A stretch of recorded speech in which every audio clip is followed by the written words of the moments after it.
To the April 11th, 2023 Special City Council meeting. Please let the record reflect that all council members are present. And Council Member White is online. Would you like to say hello? Hello, everyone. Great. I invite Vice Chair Ritchie to do the Pledge of Allegiance. Thank you. Please stand and join me if you're able. I pledge allegiance to the flag of the United States of America and to the republic for which it stands, one nation, under God, indivisible, with liberty and justice for all.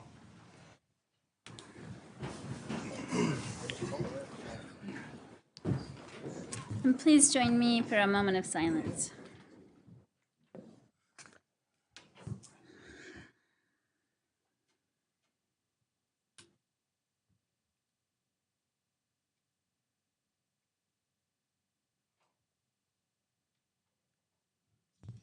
Thank you.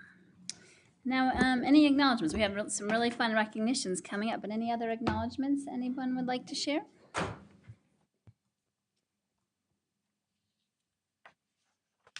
I don't see any.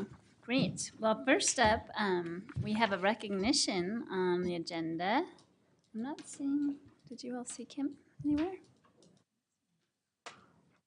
Is she behind the pole? I'm just going to say maybe we should wait if she's not quite here yet. Maybe Kim Boucher? No, Boucher. Chief's here, though. Yeah, that's what I was going to say. Okay. Yeah, so maybe we'll adjust the agenda just a little bit for a minute here, and we'll start with the recognition of our chief, Eric Young. Vice Chair Ritchie is going to be reading this recognition.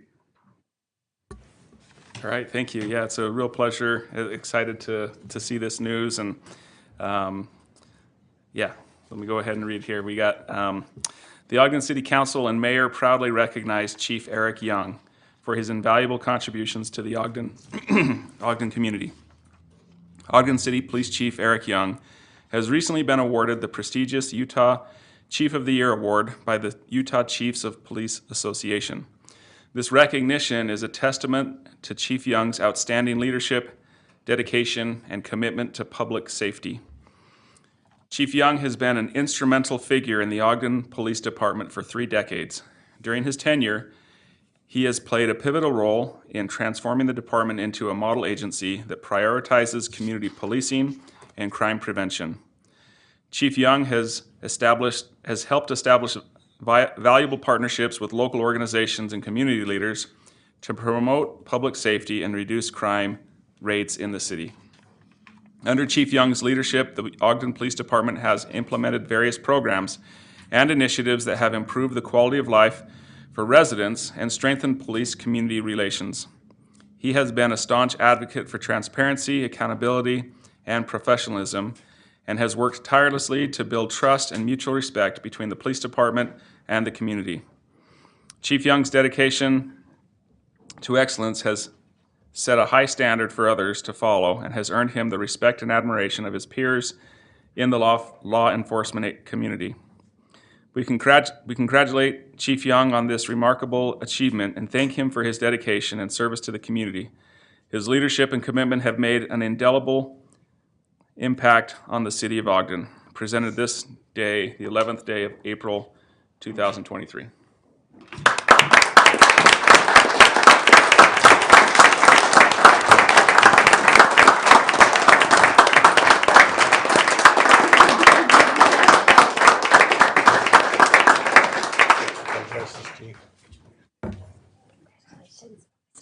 Shake hands and then come back to this. Let's do a picture.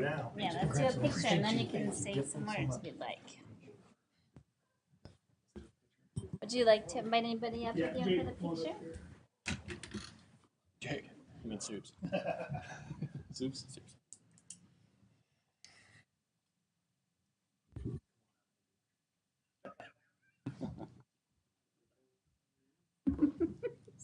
On your shoulder.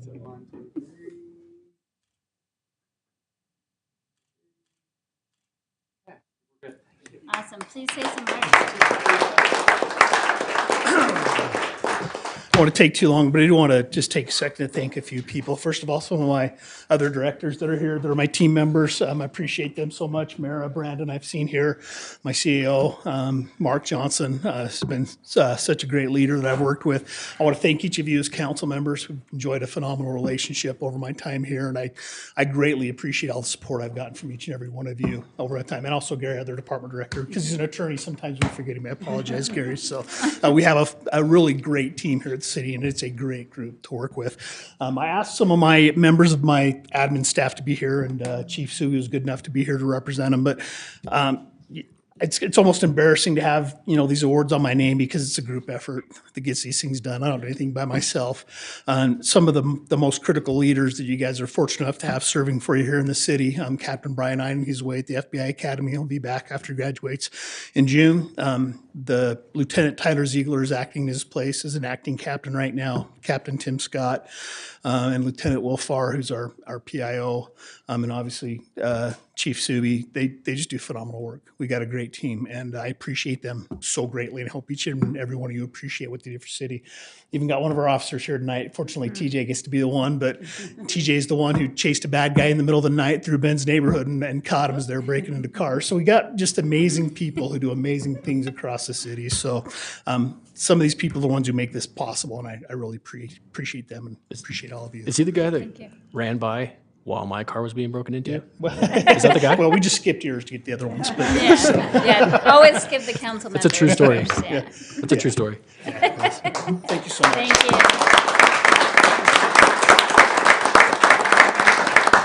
Well, I definitely have a comment. I just appreciate so much Chief Young's leadership and reaching out with the community. He or his team members will show up anytime they're invited. They definitely put in the work for there and have done some great events like Tacos in the Park and the Coffee with the Cops, and just great community advocacy work too. So I really appreciate that.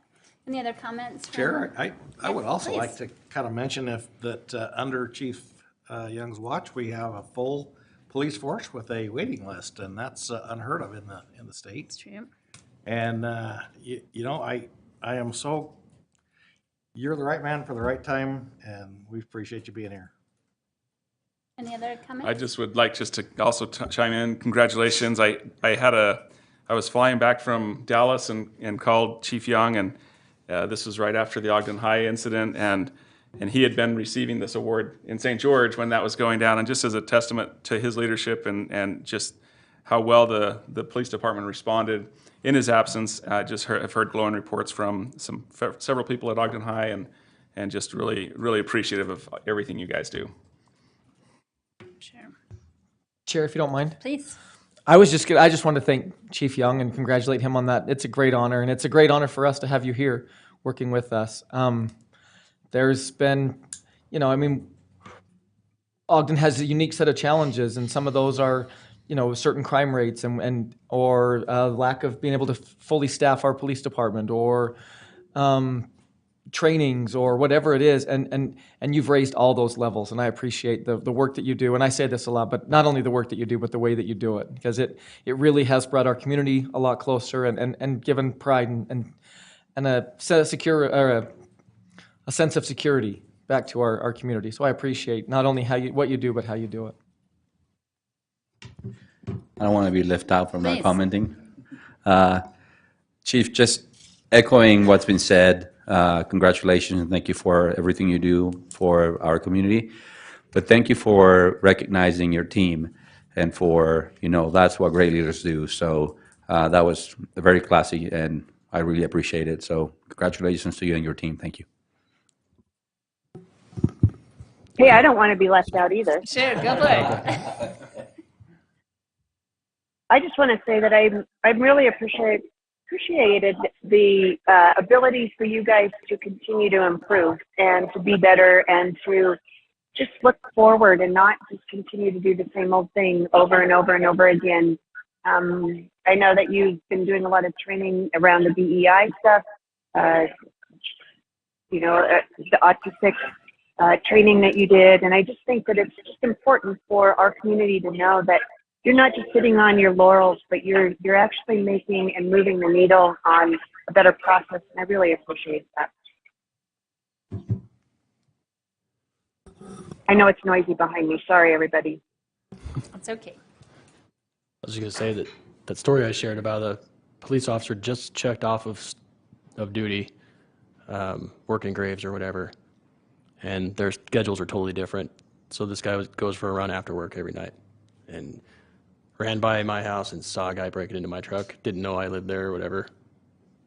OPD knocks on my door, wakes me up. I answer the door, fully clothed, of course, and they're like, "Sir, do you own the black truck out here?" And I'm like, "Oh my gosh, what are the odds, you know?" So anyway, besides that, we were at the banquet the other night, and I was talking to one of your officers, and it dawned on me that, like, the city council gets complaints about everything. Like, our emails are loaded. People they reach out with concerns and so on. But it dawned on me in that moment that I couldn't remember the last time one of them was about one of our officers. So, to think that that is the case in 2023 is just hard to imagine. But thank you to everything that all of those officers and you guys do to make that happen. It's got to be a sign of professionalism that we don't have that dynamic here. Thank you. Thank you. Great. Up next, we have a recognition for Kim Babsher, who is the former Ogden Downtown Alliance Executive Director and also one of the founders of that organization. And Councilmember Lopez will read that recognition. Thank you, Chair. I appreciate the opportunity. It's an honor to read this recognition. The Ogden City Council and Mayor proudly recognize Kim Babsher for her invaluable contributions to the Ogden community. Kim has been a driving force in the development and growth of Ogden's downtown area, spearheading several initiatives that have helped to revitalize the area and make it a more vibrant and attractive place to live, work, and visit. Under Kim's leadership, the Ogden Downtown Alliance has become a major force in the city's economy, with activities and events organized by the organization having a $20 million ripple effect in the local economy in 2022 alone. She has led and managed a number of key events and programs, including the Ogden Farmers Market, Music on the Plaza, the Spring Beer Festival, and Peculiar Pours, and has incorporated arts programming into ODA events, helping to showcase the rich cultural heritage of our city. Kim's contributions to the community extend far beyond her work with the Ogden Downtown Alliance. She has served on a variety of community boards, including Visit Ogden, Gold Foundation, Junior League of Ogden, and Ogden Food Council, and has been a passionate advocate for the city's businesses and residents. Kim's vision, passion, and leadership will be deeply missed by the Ogden Downtown Alliance, as well as by the broader community. We wish her all the best in her future endeavors and look forward to seeing the positive impact she will continue to have on the city of Ogden in the many years to come. And this is presented on this 11th day of April 2023. Congratulations.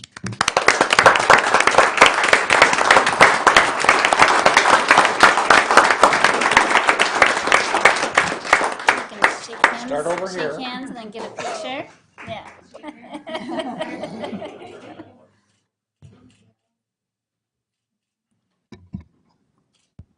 Very good work. Thank you. See? Thank you. Is there anyone who'd like to be in the photo with me? Lady in the photo? Anyone? I mean, you could do it yourself too, whichever you would like. But he can't stand in front of me, okay? Yeah. Too small. Stand in front of Ben, yeah. Yeah, stand in front of Ben. Okay.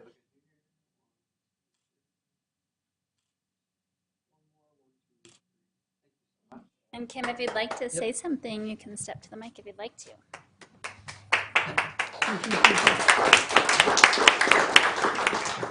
Man, thanks, guys. It feels really weird to be recognized like this. I'll kind of echo the chief. I think my name gets thrown into the news or different things, and my name is on this. But there's always been a team. I asked Brett to come with me tonight because it didn't feel right to be honored, recognized in this way. without him being here, because it's always been a team endeavor, whether people were on staff or just really the Downtown Alliance got started because of some bratty young kids at a coffee shop that cared and wanted to get involved, and people here let us keep asking questions. And I've thanked Mark and Mike and the mayor countless times for that. And I don't know why we were allowed to come in with ideas or welcome to the table, but we were. And I'm forever grateful for that, and just really honored myself and everyone that's been on that team. I think really just honored for the opportunity to serve and work in the community the way that we have. And it really is like, it's a privilege. So I'm not going anywhere. I like, it's hard to hear that, like, we'll be missed, because I very much intend to be involved throughout the community a ton. I live right here, but I appreciate this, and thank you a lot. So thanks.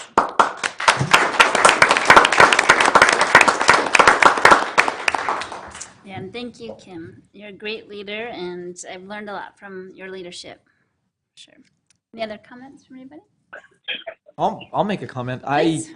I wasn't at the table that they allowed you to sit at, but I know if I was at the table, I would gladly let you be at that table, because you are extremely thorough, extremely hardworking, and you're a problem solver. It was, I had the opportunity to go and meet with her, and she was in the middle of reading, I swear it was a 400-page document about how she can learn from other communities and try and incorporate more things here. And I left there just so inspired about your work ethic and your love for this city and what the vision that you have. And so I appreciate not only coming and wanting to do something new, but being willing to dig in and do the work too. And so I appreciate it.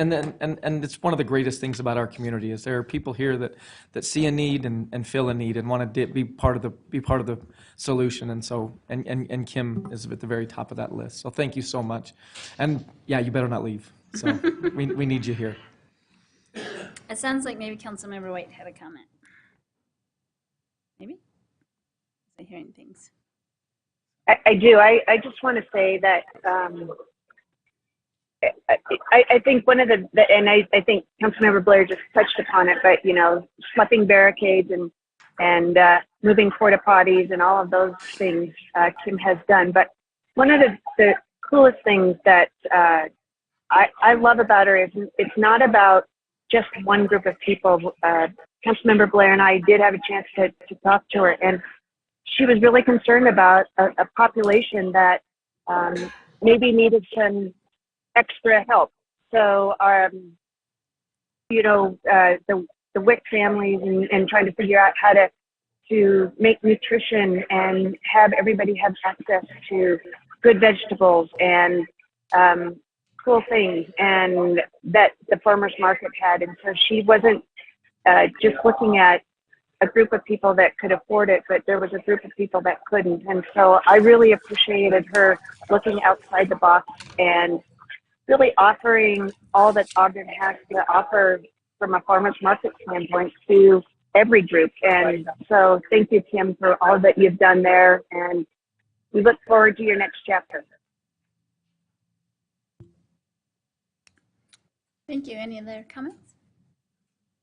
Chair, I'll chime in a little bit. I had the opportunity to have lunch with the two of you one time, and I was very impressed by the amount of energy, the vision that you shared. These good ideas just keep flowing out of you. They just open your mouth and they come. And that Ogden has benefited a lot from that. And I've really appreciated seeing you come, and you've always added to the conversation. So thank you, Kim. Good luck in what you have going forward. I was going to say that that 400-page document, I can't believe you read council packets like that. But I agree with what Bart said. Ogden's all about the people, the good things happen here because of the people make it happen here. So thanks for making a lot happen. For sure.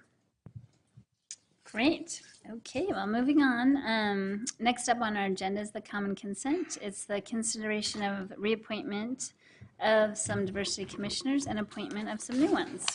Chair, I'd make a motion to adopt the items under the common consent for the visit. Did you second? I second it, yes. We have a motion by Vice Chair Ritchie and a second by Councilmember Heyer. And this is a voice vote. All in favor? Aye. Any opposed? Aye. Sorry, Marcia, yes. Okay, that passes, thank you.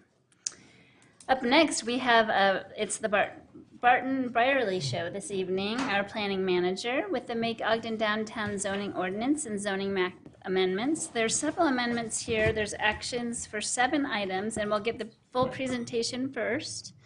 And then we'll have time for public input, and then we'll take action. Okay. Well, good evening, Chair Chaburka and City Councilors. It's really good to be here. This is a day we've been working for quite some time. So I'd like to introduce to you Jessica Garrow from Design Workshop. They're the consultants that we use to draft the ordinance. They're the same consultant team that drafted the Make Ogden plan that you adopted. And so there was a very good continuity with the plan and a good understanding of what the goals of the plan were. The plan has design standards in it, and we want to take those design standards from the plan and put them into the code. And Design Workshop did a really great job of incorporating that. They also helped us a lot with the public involvement. They had very good tools to work with, and were very responsive when public had questions. Well, what about this? What about this? You know, how would this affect? And they were able to respond to those and incorporate a lot of that input into the code amendments. So with this, I'm going to turn the time off to Jessica to give the presentation. Welcome. All right. Thank you so much. Again, Jessica Garrow with Design Workshop. Really pleased to be here to talk through the proposed code amendments related to implementation of Make Ogden. So wanted to start really briefly with why are we here? This is about implementation of the Make Ogden plan. It is codifying into City of Ogden's land use code all of the great ideas that are included in that plan. Everything from promoting pedestrian spaces to promoting different types of land use that encourage vitality in the downtown area.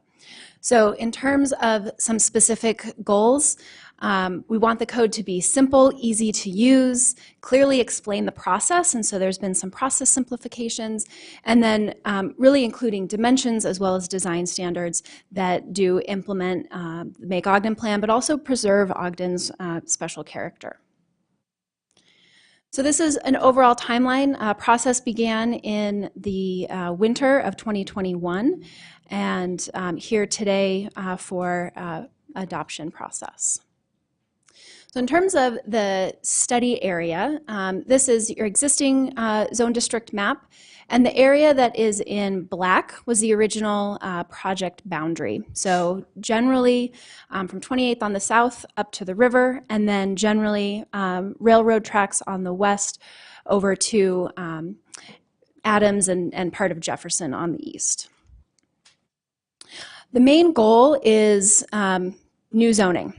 So there are new zone districts for the entirety of this area, and you can see here how those have changed.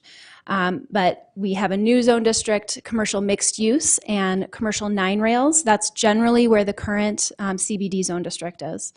New zone district entertainment commercial is generally where CBDI is right now. 25th Street gets a new historic 25th Street zone district. And then the areas in the downtown that are currently in R4, C3, and CP3 are rezoned into either multiple family vertical or multiple family horizontal zoning. This is the proposed new zone district map, and you can see these side by side. So you can see the area on the southern portion of downtown is that vertical multifamily. Horizontal multifamily is up towards the north portion, and then the other commercial zone districts are in there. Really quickly, from a community engagement perspective, we have been trying to hear from the community as well as city boards and commissions since we started the process in 2021. So this has included small group meetings, roundtables. There's been notice to downtown businesses and owners, and various check-ins with staff and boards. So some of the key things that we heard when we did community outreach, particularly with some of our focus groups and conversations with the Downtown Alliance, was related to height limits. There are no height limits right now in Ogden, with the exception of 25th. And so a concern about unlimited height, if there is a lot more development, we're successful in seeing the vision of Make Ogden come to fruition, that might impact some of the view corridors. So that was something that we heard pretty consistently. We also heard about the importance of establishing streetscape improvements to improve that walkability, particularly on 25th Street, Washington, and Wall. We also heard about land uses, and that we wanted to really encourage vitality, not just from a design perspective, but also from what types of businesses were occupying particularly ground floors. And then some code clarity comments were made. We have been working with the Planning Commission as well. We had 3 work sessions with the Planning Commission and then 2 public hearings. There were a number of really important comments from the community during that public hearing process that influenced their conversation and have been implemented in the code. We'll cover a couple of those in the next slides. So high level, what did we hear from stakeholders? This is on the left, and how did we use that feedback? That is on the right here. So first, as I mentioned, really focus on ground floor commercial uses on key corridors, Washington, Wall, and 25th, and focus residential in other areas. So you can see that reflected in the zone district boundaries, but also an implementation of some requirements about what land uses can be on the ground floor, and maximum % of residential uses in certain areas. We heard an importance of having development patterns that create this idea of a 15-minute neighborhood, so that within a 15-minute walk or bike, you could get all the services and the things that you need if you were living downtown. So we've incorporated standards relative to the public realm here to encourage that kind of walkability and bikeability. Talked about the height standards, so we have implemented minimum and maximum height standards. We did hear some requests to rework design standards that relate to setbacks, articulation, and materials, wanting to make sure that those are really consistent with what we've seen historically in Ogden. Some comments about incorporating some updated parking requirements that meet the Make Ogden goals. So we have revised parking ratios, some new landscape screening and access requirements incorporated as well. And that goes hand in hand with this idea of really creating a walkable and bikeable area. And then finally, we heard a number of comments relative to the back of house, the things that have to happen in a building, but are maybe not super pedestrian friendly, service areas, trash areas, utility boxes. So we've added some requirements to those, just ensuring that those are screened and located in the back of projects when possible. So in addition to those 6 things that I just covered, streamlining the review process was something we heard pretty consistently, and we've tried to do with these code changes. So I'm going to walk through some of the specific changes, and then we'll be happy to answer any questions. So as I mentioned, we have proposed minimum and maximum heights in the entire downtown. You can see here that the commercial zone districts, commercial mixed use, entertainment commercial, and 9 rails have a minimum of 1 or 2 stories in the case of the entertainment commercial. For CMU, a maximum of 10 stories with the ability to go up to 15 through a special exception, which would be a review with the Planning Commission. Entertainment commercial can be up to 15 stories, up to 20 with a special exception reviewed by Planning Commission, and then a mix of 3, 4, and 6 stories for the remaining zone districts. We talked a lot with the Planning Commission about the impacts of taller buildings, and so we've incorporated view and shade studies for anything over 8 stories in height.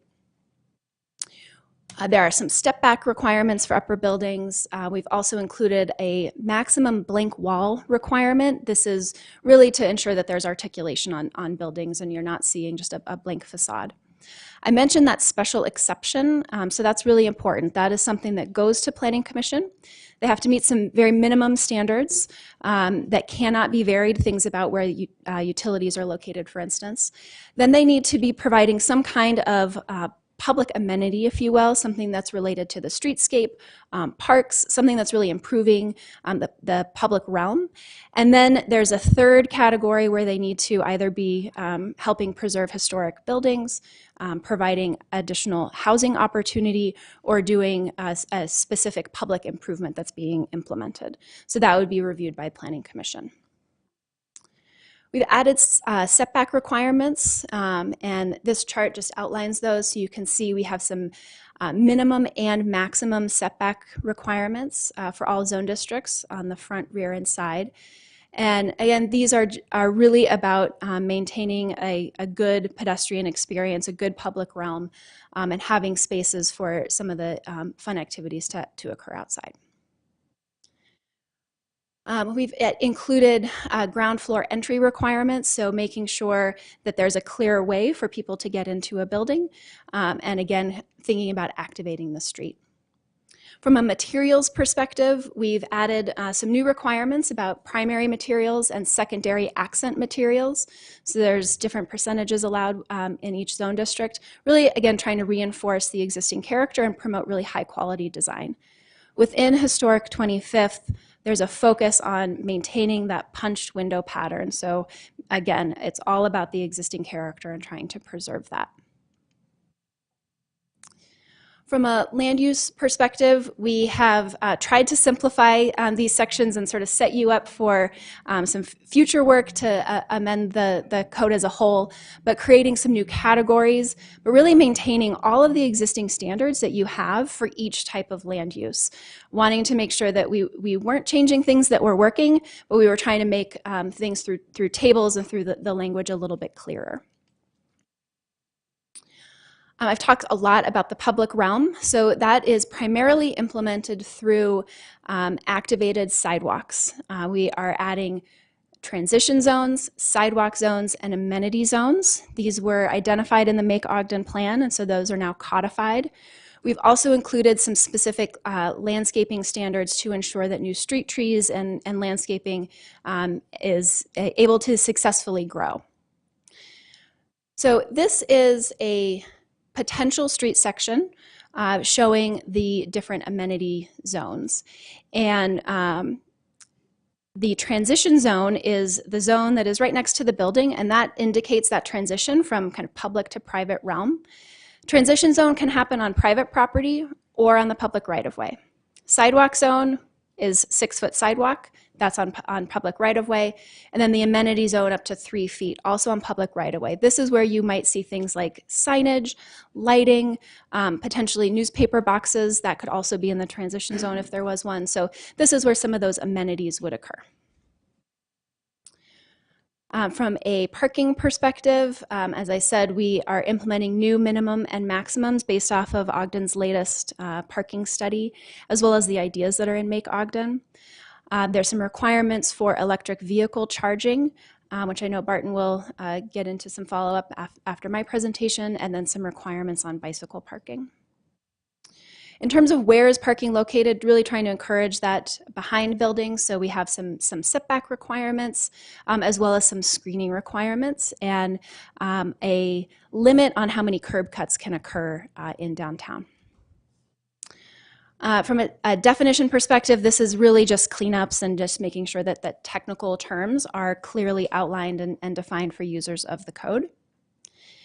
And then the last process change is about process. So we heard a lot and talked with the Planning Commission about this as well, that the current process includes a lot of steps, it's a little bit ambiguous, and it requires every change, no matter how minor, to go to Planning Commission and the mayor for approval.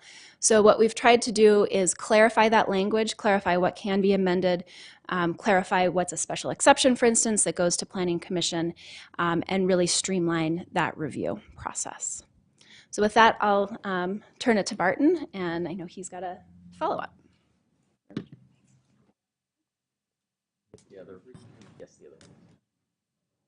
Yeah.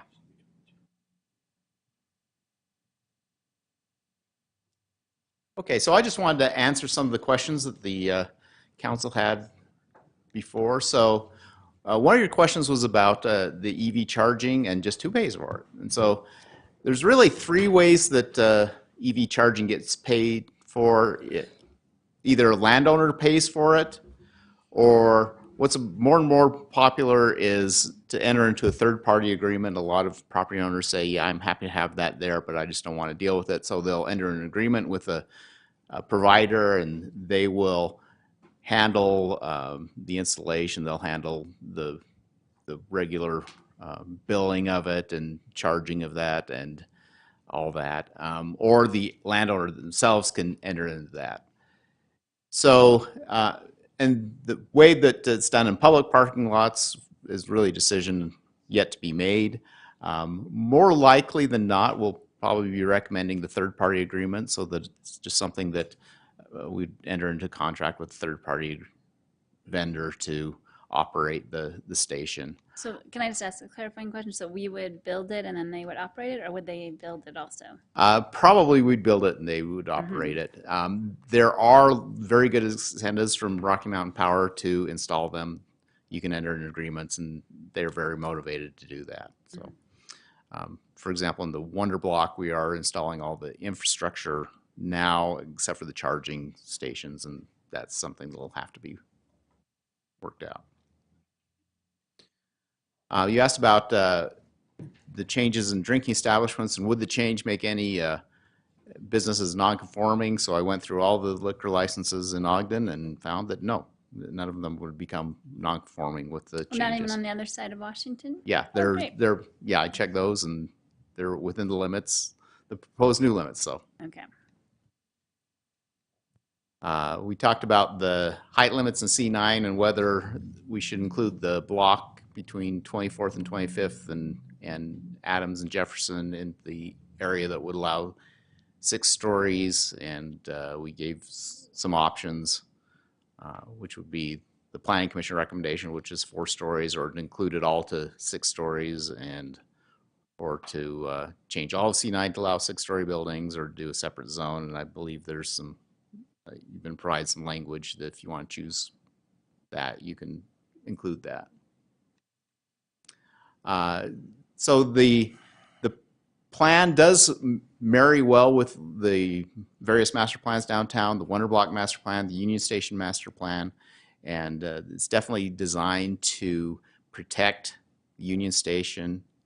So there's kind of 3 layers of protection. You have the historic standards that you have to meet. You have the Union Station master plan and the zoning. So we feel that this is a very appropriate way to achieve the goals and keep the Union Station protected. Also talked a little bit about the uses allowed in the multifamily residential, that it would allow a storefront use and residential uses either on the same level in the back or on the upstairs or downstairs. So this did go to the Planning Commission, and they have considered it a lot, and they grilled us a lot. They asked us to do a lot of extra work, which we did, and at the end they said, you know, we've discussed this enough. We just need to move on, and unanimously the Planning Commission recommends approval. So that's the recommendation that comes for you tonight. Great. I really appreciate your follow-up on that, especially the Union Station piece, because we got several correspondence about worried about why it was not in a historic designation, et cetera. So that really helps me feel better about that. And then I don't know if anybody else has questions up here before we do public input. Any comments or questions? I might have missed it. Did you cover the, I was looking it up because I just got the email today about the residential MFV, the vertical, multifamily vertical. Yes. Did you? Yes. Did you address how we could still use additional units on the ground level that are existing? Yes, yes. So the proposal allows a mixed-use dwelling unit, which would have a storefront that might be an office, and then you can have a residence, which can be behind it, can be above it, or below it. So I believe that's what the writer was asking for, and I looked at the ordinance, and it allows what I appear he's asking to do. Okay, and I'm sorry for everybody that already heard that answer. I was trying to find the question. Yeah, It's okay. confusing. Yeah. Does it require a business to be run in order to have those uses? Or, because I thought that the question was that if they had a residence and then a mother-in-law apartment, like that's currently being done. So I guess that's maybe my confusion on that Now I one. gotta look it up again. Yeah, I mean, you'd have the option of doing the business itself all on its own, doing residences all on their own, or both. Okay. And if you do both, the stipulation is that it has to be, you have to have it in the storefront area. You can't have a residence with a business upstairs, but you could have a business with a residence upstairs Okay. That's what I understood. or downstairs. Okay. Okay. Any other questions from us? I have a kind of a odd question, perhaps. How will this integrate into the general plan? Is this just going to be, I mean, is it going to make part of the general plan obsolete, or are we going to kind of carve it out and put it in, or how are you going to do that? I know this is all codified, and so it'll all be an ordinance, but how does it fit the general plan, So we adopted the Make Ogden plan right? in advance, and so the code is in responsive to the already adopted plan. So it fits in, Okay, it implements the plan as adopted. okay, thank you. Can I ask just a quick clarifying question? On the language you gave us, Glenn, which item would the change for Imagine Jefferson be under? Is it number 7? I'm trying to figure out which one. Are you asking about the agenda item? Right, yeah, Yeah, which so item it's- would it be? It would be the first one, number The very one. first one? Yep, Okay. that's the first one is all the code amendments, and then the other 6 are the rezones. Perfect, thank you so much. I just couldn't figure out all of a sudden which one it was. So what we talked about in the work session, and because I'm the chair, I can't make the motion, but what I would prefer, well, maybe we'll take some public feedback too to understand, but I would definitely prefer option 2, either including Imagine Jefferson in the 6-story height limit, just to make sure that that gets done before we move forward and create any additional zone or anything like that, but you all will have to think about that, if that's what you want to do. If there's no more questions, we can go to public input. Thank you both so much. So for this item, for this time period, we would do public input only on this item, well, these 7 items, under the Make Ogden Downtown Zoning Ordinance and Zoning Map Amendments. And then later in the agenda, we have general public comments. So this is just for this particular item on the agenda. You can step to the podium and you state your name for the record, and you'll have 3 minutes to speak. And it looks like we already have someone raising their hand online, but that's how you would participate there. You raise your hand. You do have to be logged into the Zoom meeting to participate in that way. And if you're on a phone, I believe it's *6. *6 will help you raise your hand if you'd like to speak if you're just on a phone number. We'll take the audience first. Please step on up. Welcome. Thank you. So my name is Vincent Carlucci, and I live at 2770 Grant Avenue, and I'm one of the few surviving houses from the 28th Street fire 2 years ago. We moved here in 2019, and we gutted and refurbished our home then. It's a 1-story rambler, and we are now going to be zoned as multifamily vertical. So with that in mind, so to provide a little bit of perspective, that in mind, I do have a few concerns that I'd like to present everybody with today. Please. And that is, number 1, will existing homeowners be subject to eminent domain? And what is that going to look like? 2, would current single-family homes and homeowners be allowed to sell to anybody we want, or do we have to sell to developers who are already in the process of trying to attain property from the city?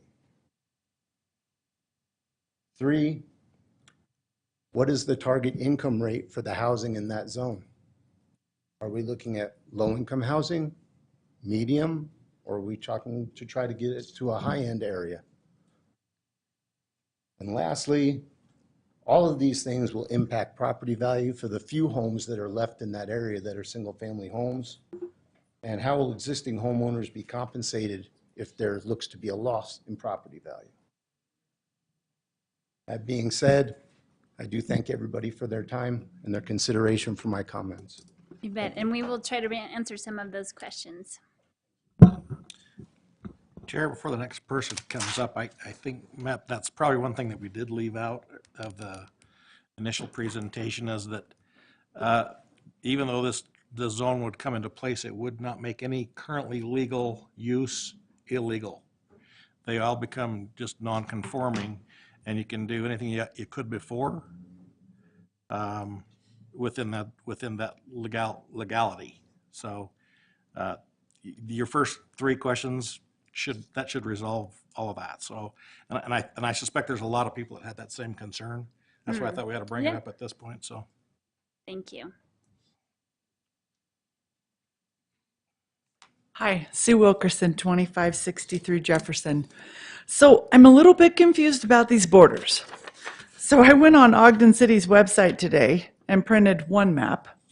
And then I looked at the postcard, which is a completely different map because as the map stands online, I have 3 properties in the Nine Rails Creative on Porter.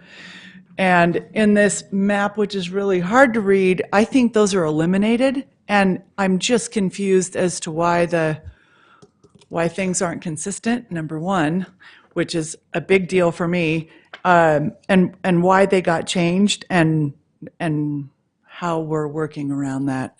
It just doesn't quite make sense to me. So I just wanted to point that out, that there's discrepancies and you need to be really clear on what you're voting for, especially when you're in the district.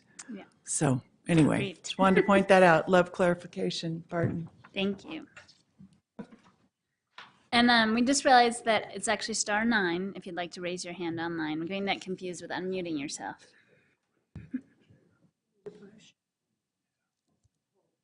How are you guys this evening? Welcome. My name is Bill Dodge. Doing well, thank you.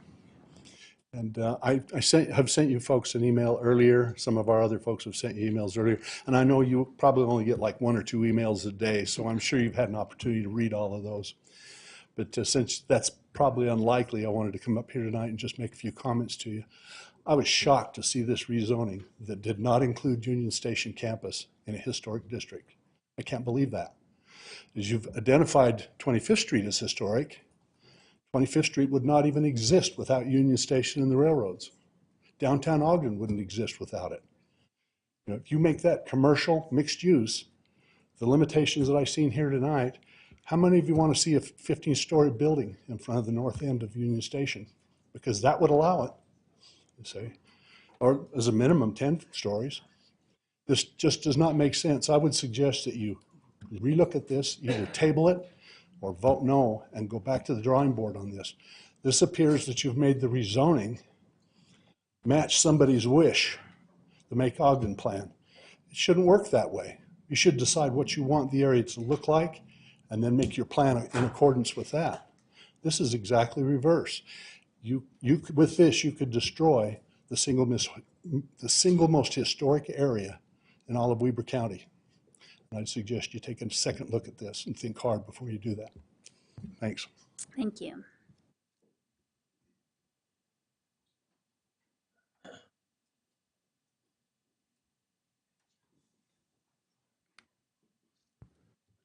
Hi, Teresa Holmes, Ogden, Utah. What I'd like to say is our historic campus at Union Station should remain historic. We've got the laundry room, we've got all the trains there. This is the most important part of town. And the only reason I've been coming here all these months is because I really wanted you guys to care about it too. You know, instead of all of this high-end retail down there, that's our anchor. That is our station. And just to have the station historic and then surround it with a bunch of crap sounds really ridiculous. You know, we need to keep the model. All the trains down there, they've been collected for over 40 years. Our campus is historic. So why would anybody vote to put a bunch of retail down there and apartments? Let's keep at least a few acres down there historic, you know? I mean, I love the city. I've been here almost on and off my life, and so has all my pioneer grandparents and everything. And the station has always been a part of our family, you know? And the idea to surround it with a bunch of, I mean, even if it's well planned out by their thoughts, it's not historic. This is our historic area. Why the station and 26th, 5th, and not the campus is, I think it's kind of out of line.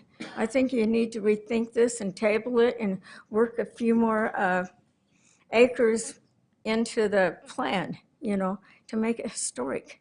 This is Ogden. It isn't San Diego. It isn't anywhere else. And it isn't Salt Lake. Thank you. Great. Thank you.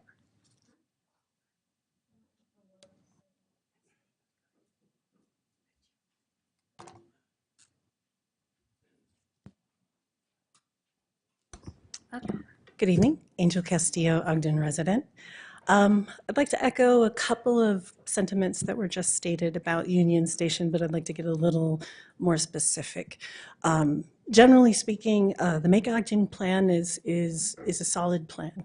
It brings density downtown, which raises tax base. There was a lot of thought put into making sure that we're programming around 25th Street. And as Teresa mentioned, 25th Street is the heart of Ogden and the place everybody goes to when they visit here, and they walk along the shops and they experience the beautiful brick buildings. I too echo the sentiments of approving something broadly without having some parameters on it. Because if you don't separate out the Union Station campus, I have no problem with the rest of the Make Ogden plan as far as zoning changes are concerned. But we really need to be thoughtful about Union Station. It is a building, and yes, that holds a lot of meaning to people. And we want to make sure that there is a cohesion within design. And in planning, a lot of times we work with a form-based code, and you want to call out finishes. You want to make sure that before you open it wide up and then have to go backwards, that's where the trouble is going to happen. Because if you don't put parameters on it now, legally someone can come in and go, well, that's what the code says. And you're going to go, well, that's not what we meant. Well, then I'm going to sue you because I bought this, I'm building this, and you didn't give me the parameters. So I'm asking you to just pause that particular section, approve it with conditions pending working out what you want to see at Union Station. Because people do what they can when they're trying to put food on their tables for their families. And I'm not going to fault a developer for coming in and taking an opportunity. So we need to protect that.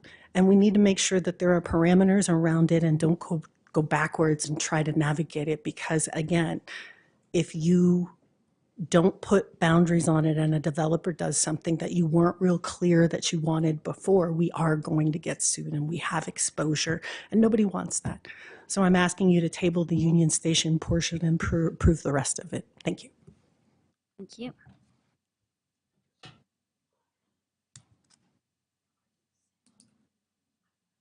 Welcome. Good evening, Teresa Bramwell. I'd like to bring up one thing that I hope you all have looked into before you vote on this. There's a street in Salt Lake, North Temple, that has just been redeveloped from the downtown down to the airport. And I have watched it happen. It's a tragedy happening in real time. The city council created a plan that developers could build 7-story apartment buildings, and if they put 30% low income in there, then they could do it without having any oversight from the city. And so basically what we've seen happen is a very eclectic city street with a lot of different kinds of businesses, lots of restaurants, turn into exclusively cookie cutter 7-story apartment buildings. Those developers were forced to put commercial on the main level in all of those buildings, but basically every one of them is an office for whoever that developer is, or an LLC office, or there's nothing that's serving the community in any of those buildings. And my concern is that developers want to make money. They're going to build the very most profitable thing that they can. Do you want downtown Ogden to have every lot be a 15-story low-income apartment building? Because developers are going to build the most profitable thing they can build. And that doesn't necessarily serve the community or the people who currently live in Ogden. Please take a look at what's happened on North Temple. That has almost devastated Salt Lake, what has been allowed to happen in the last 2 years. Go look at it. Because the same thing will happen to Ogden unless you put parameters on what these developers can do and force them to do things that are going to benefit the community, the people who live here, restaurants, businesses, sports stores, things that people need. Developers don't want to build that. They want to build housing because that's the most profitable thing. So please be mindful. Thank you. Thank you. Anyone else here in the audience before we go online? Okay. I'm Laura Lewis, and everybody's taken away my thunder. Oh, I'm sorry. They got there first. I'm so sorry. You Darn have to go it. first. You have to go Darn first it. next time. Yeah.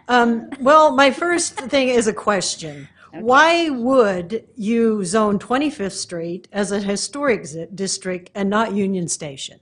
I mean, Union Station came first, then everything else evolved after that. So why would that not be considered a historic district?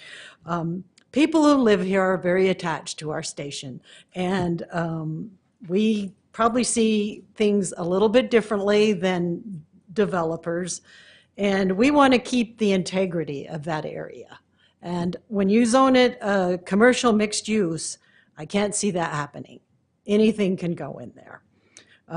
We finally own the property now, after all these years.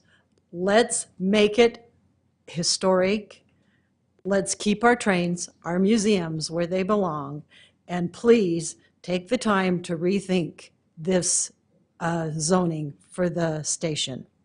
Thank you. Thank you. Come on up.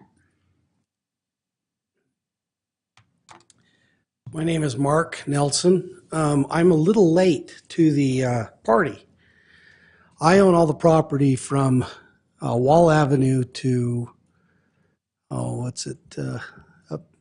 from on 26th Street, from Wall Avenue all the way up to Social Acts. I own the Social Acts building. The only thing I don't own in that block is the linen company. And this is the first time that I was ever notified by anything as a landowner that any of this was going on. I find that I'm looking at what you're doing, and I think it's very interesting. I think that it looks like it's been thought out well. I am a developer as well as a real estate. I own a real estate company. I'm involved in a water company, things like that. And just contrary to what some things have been said tonight, not all developers are just money grubbing, greedy, no good, want to build residential. I bought that. What I bought there, I bought because it was not residential. I don't want residential. I like to have something a little bit nicer there. I have some ideas for future plans. I'm looking at this little map. It's very hard to read, especially when you're as blind as I am. So I have to apologize. But I would like to have a little bit of input on something if you tabled it for a week or two. I know you don't want to do that just for me, but it would be kind of nice to sit down and find out what the plans are, because I have a fairly large invested interest in Ogden. And in my thinking, I think Ogden's going to be the next great place. I will tell you, in the 30 years that I've been doing this, when you go and you're putting projects together and you're in Salt Lake City or anywhere else, you'll have people say, Ogden? Who wants to go to Ogden? That attitude is changing. And we want to be part of what can be good in Ogden and not what's bad in Ogden. But I compliment you on what I think I've seen you doing. I do believe that the Union Station should be considered a historic district as well. So thank you. Thank you. Other comments here? Okay, great. We'll go online. It looks like we have Mark Altus up first, raising your hand. You can unmute yourself and then state your name for the record, and you have 3 minutes to speak. Thank you very much. We have a building that's at 25th and Wall Avenue, and the reason I'm bringing this up is I've seen some great things happen in other communities that haven't been mentioned here in the building plans with these multi-story buildings you have there. I was wondering if there's going to be a location on the upper floors to have patios so that restaurants and bars and that sort of thing can have a little more lively attendance taking place on upper levels. Go ahead and ask all of your questions, Mark, and then we'll try to answer them after your time is up. Okay, and the second question I've got is the mid-block area, if we could have a area that is wider and well lit for pedestrians and bicyclists to travel through, it would be a little better for people that are parking behind these businesses to get through that area to get into the buildings that are located on the main street. Since the main street area has limited parking to start with. So mid-block, breezeways, if you will, or alleys to go through, but wide enough that it feels safe to get through that area. Those are my two questions, and otherwise I'm happy to see some changes happen for the positive direction that Ogden's already been in. Awesome. Well, if you don't mind sticking around, maybe some of your questions can be answered. Steve Jones. Hi, I'm Steve Jones, Ogden resident. I am very pleased to hear some of the earlier speakers standing up for Union Station. I'm going to steal a phrase that one of the latest gentlemen used, and I'm going to say Ogden is the next great place. There's no question in my mind about it. I fell in love with Ogden almost as soon as I moved here. Just a point of clarification, when most of us talk about Union Station, we're not talking about just the Union Station building. We're talking about everything south of 24th Street, looking at it as one campus, one environment, and that all needs to be designated as historical. Anything that happens in that area needs to complement what's already there. It needs to help the museums grow and expand and encompass more topics. It really is the heart and soul of Ogden. It's what makes Ogden unique, and we need to be very protective of that. So, having said that, I think that at least the Union Station, and I'm going to say Union Station campus part of this proposal needs a lot more work. It needs to be, that portion of the proposal needs to be denied, and we need to make sure that the Union Station campus and 25th Street are treated like one ecosystem that reinforces each other and entices people who come to visit Union Station to go to 25th Street, people who happen to be on 25th Street, entices them to go visit the museums and whatever the Union Station campus evolves into. And if we do the right things, Ogden is going to be even better. So please do the right thing and deny the zoning changes. Go back and look at them and do some zoning changes that will protect the Union Station campus and make it an extension of 25th Street. Thank you. Thank you. Any other comments online or in the audience? Come on up.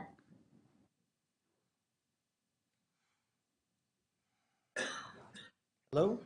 Hi. How Say are your you? name for the record. My name is Austin Kales. Just wanted to comment on that we are in a housing shortage right now, and this Make Ogden plan is going to help with that by getting more housing. Ogden is having issues with things because our tax base is not where it needs to be. Park City does not have issues paying for their roads or having their police fully staffed. The reason they have that is because they have a higher tax base. In Ogden, the way that we can do that is by increasing that density. This is how we help Ogden. Research shows that as cities expand and population densities decline, the costs providing public services go up. It also increases traffic and, is not great for the environment. This plan, Make Ogden, will revitalize the city, since so often we get hung up on councils and in kicking the can down the road, then nothing happens. And then what happens is investors say, well, hey, we have this money, we need to put it somewhere. We need to go to another place instead of here in Ogden and continuing to make the city amazing. Utah's going to continue to grow. This Make Ogden plan that is being proposed, the planning and zoning have gone through. I've been to multiple meetings on this, and they have put a lot of time into this. They've had public opinion. They've sent things out. And some people may not like it, it sounds like, but this is what Ogden City needs.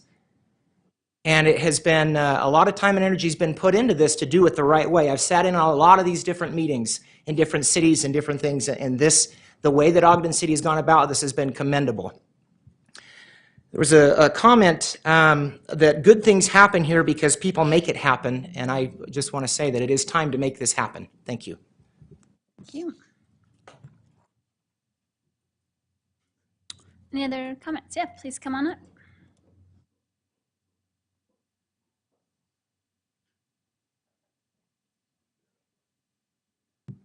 Hi, my name is David Parker. I'm an investor. I own properties on Quincy and 28th Street.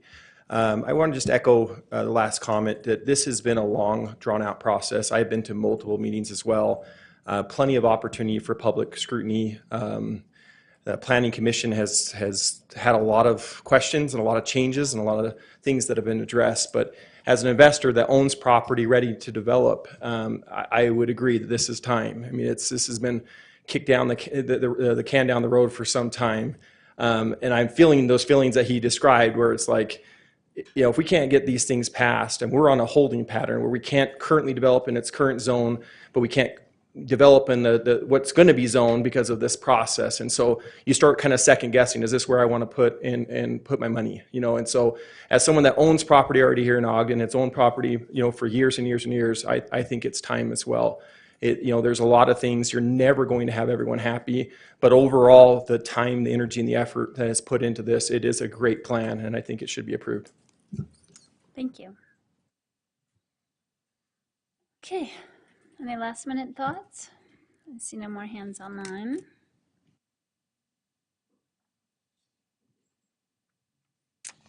Okay, well, we have a lot of questions here. I don't know, Barton, if you were taking notes, or who, maybe, I don't know if Brandon wants to speak to the Union Station issue first.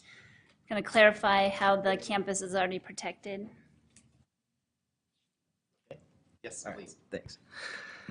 Thanks, Chair. I appreciate the chance to address some of the inaccuracies. You may want to introduce yourself. I didn't think of that since you just come Brandon up. Cooper, Director of Community and Economic Development. So I took some notes. So the idea that zoning the Union Station campus as a mixed-use zone somehow discourages or devalues the historic preservation or the historic restoration of the Union Station is inaccurate. Right now, as you know, it's a mixture. The campus is a mixture of CBDI versus CBD, and that's one of the most liberal zones we have. So a CMU zone actually would be more prescriptive and more restrictive than its current zoning. As of now, the development on the campus would be as of right, meaning that anyone who would want to develop as of today could develop to the current zoning, and it would be completely out of sync with the things that we have projected for its future use. Secondly, the entire Union Station buildings, so all of the physical buildings are on the National Register of Historic Places. So what that means is that there already are certain restrictions and limitations placed on those buildings that restrict certain things that can and can't be done on the outside and on the inside specific to the grand lobby. It was mentioned that the Union Station campus is much bigger than just those buildings, so it goes from 27th to 22nd roughly, and most of the campus is vacant land. And so you generally wouldn't put a historic designation on vacant land because there's nothing historic about vacant land. And because the buildings itself already have a historic designation on them due to the National Register, then we feel like there's plenty of protection there. Let's see, the Make Ogden plan, which, as you've heard, all of the zones presented tonight are derived from, clearly identifies historic and cultural assets as its one of the primary tenets, the 6 primary tenets in the Make Ogden plan. And so I think it's been clear, at least we've tried to project as much as possible how important historical assets are to the Make Ogden plan and to Ogden. And on page 67 of the plan, the campus is identified as a project in episode 2. And as a concept, you kind of see how development could occur around the campus. And that was a basis from which we built from in terms of the new CMU zone. And it does very much to protect and respect the actual historic buildings and the height limitations and the encroachment thereon. So Barton mentioned a couple of times that even though the CMU zone is the proposed zone for the campus, the zone would actually be subject to any existing and future master plans that would be adopted for the Union Station campus. So right now, the plan that we have adopted for the campus is the Ogden Onboard Station Area Plan that was adopted in 2019 and the amendment that was adopted in 2021. And in that, you can see that from the very beginning, the Union Station campus was directed to be a mixed-use environment. Transit-oriented development connected to the city, and a mix of uses that would enhance livability, employment, and connection. And so that's the current adopted plan. That was the direction that was given by the Planning Commission when they adopted that. That's the direction that the Make Ogden plan has looked at. And as we have come to you to discuss the selection of a development partner and how we did that and to talk about the path forward, we created the master plan framework document that also looked at height limitations. It looked at encroachment, types of uses, those kind of things. So all of those things will be subject to your future approval as a council as future plans come about and they get more solid and more detailed. All of those things will come to you as parts of agreements that we have with the current developer or other future developers. So I think that is all the notes that I took. Again, this has been projected from day one in all of the documents that you all have seen and approved as a mixed-use environment with Union Station buildings as the historic heart, and we feel like we can do both. They're not mutually exclusive. We can honor the building, and we can also create a really viable, exciting environment that people want to come to. I have just a follow-up question about that, because that's what I was thinking about too when we had these comments, and I was wondering, so right now on that campus, we either own the land or our partners own the land. So there's not going to be a developer that's outside of that agreement that's just going to pop up a building without going through this process, right? That's a really good Which point. is what I hear the fears are, right? Right. That's a really good point. Because we've established the ownership and the development team, and we've talked about that in previous meetings, the UTA, the McQuinney Group, and the RDA. There isn't rogue development that will happen, and there won't be any development that happens unless it's dictated by UTA and the RDA, and therefore you all in terms of the agreements. And so we're in full control of what happens there. That's what my understanding was. I just wanted to make sure that was clear. Question? Yeah, I'm struggling with, I feel like what you're explaining and what we're hearing from the public is, to a large degree, we want the same things, but we're using different language. We're talking past each other a little bit, but I feel like I need more explanation from some of the commenters about what that historical use would mean for the vacant land for that whole campus. And so I'm trying to envision what honoring the history. I think we all are on the same page with the existing buildings. We all want that to remain historical and to honor that history and everything. But what about everything in between? And what I'm hearing is people are afraid about what it's going to look like and how it is going to detract from the history in those vacant lands. So I'm just having a hard time reconciling what we're all hearing versus what I think we're on the same page with some things, but not on others. So I'm just really confused about I think the that's differences. true. I mean, my understanding, I'm not trying to speak for you, but I think there is some disagreement about what that looks like. Right. From some community members and what the plan has. And I think everybody knows what that looks like in their head, but I'm trying to figure out what that is, and I need clarity there. So I think it was Steve Jones that sent me a message saying, I hope that if you support keeping Union Station historical, that means the whole campus. And I wrote back, I need to understand that more. Then this discussion's reminding me that was like a week or so ago. I think they have an I open should have house doubled every back. week. I got an So, invitation to an open house Yeah. every week that you can go visit them and find out more about their vision too. Chair, can I chime in too? Yeah, please. And I'm glad you're here. Because kind of what I kept hearing with public comment is they were kind of confusing that there was built-in historic protections because of H25, because it had historic in the, it was referencing historic. But it isn't the H in the designation that gives the protections. It's the real protections that are there. Zoning, yeah. And there are real protections that are already present around the Union Station and all of the current buildings. Now, if I can tell a little story that it's, when I go to APA conferences in different places, and I went to Boston, and that's pretty historic. There are a lot of really historic places there. And not one of them is out in the middle of a field by itself. They're all surrounded by newer things, some much taller, but the juxtaposition of it all. There you go. Enhanced the whole deal. And to these gentlemen's comments, we've got to build a tax base to keep taxes from going crazy around here. That's critical. And this is the number one spot. I think we can do that while still preserving the history and helping the tax base.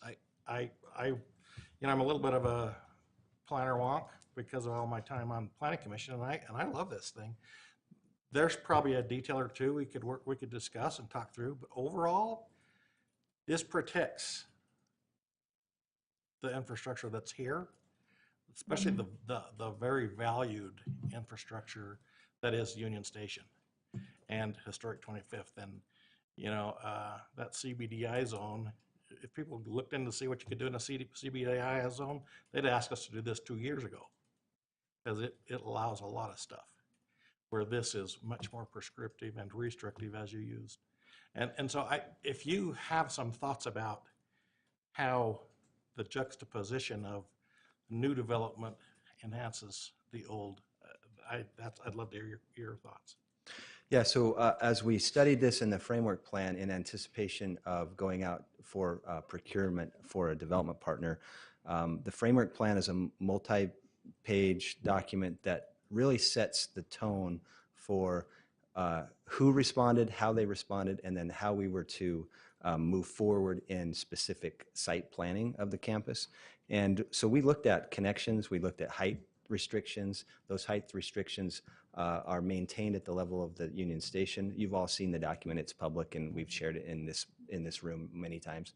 But it sets the height limitations to the height of the historic building, and then allows height to grow the further away you go north and south. And so all of that was very sensitive to the historic nature of the building, and we tried specifically to create an environment that framed the building so that it actually became more prominent, not less. So that juxtaposition of new development next to the old works really well in many communities. We have approached this very thoughtfully, and we will continue to approach this very thoughtfully. And the good thing is that the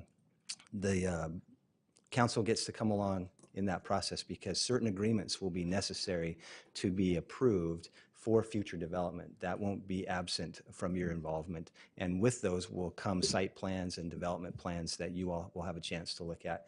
And so by having the CMU zone today, that will actually guide our planning efforts so that we know the boundaries in which we're to stay in based on the action today, and that hopefully the things that you see in the future will be consistent with that.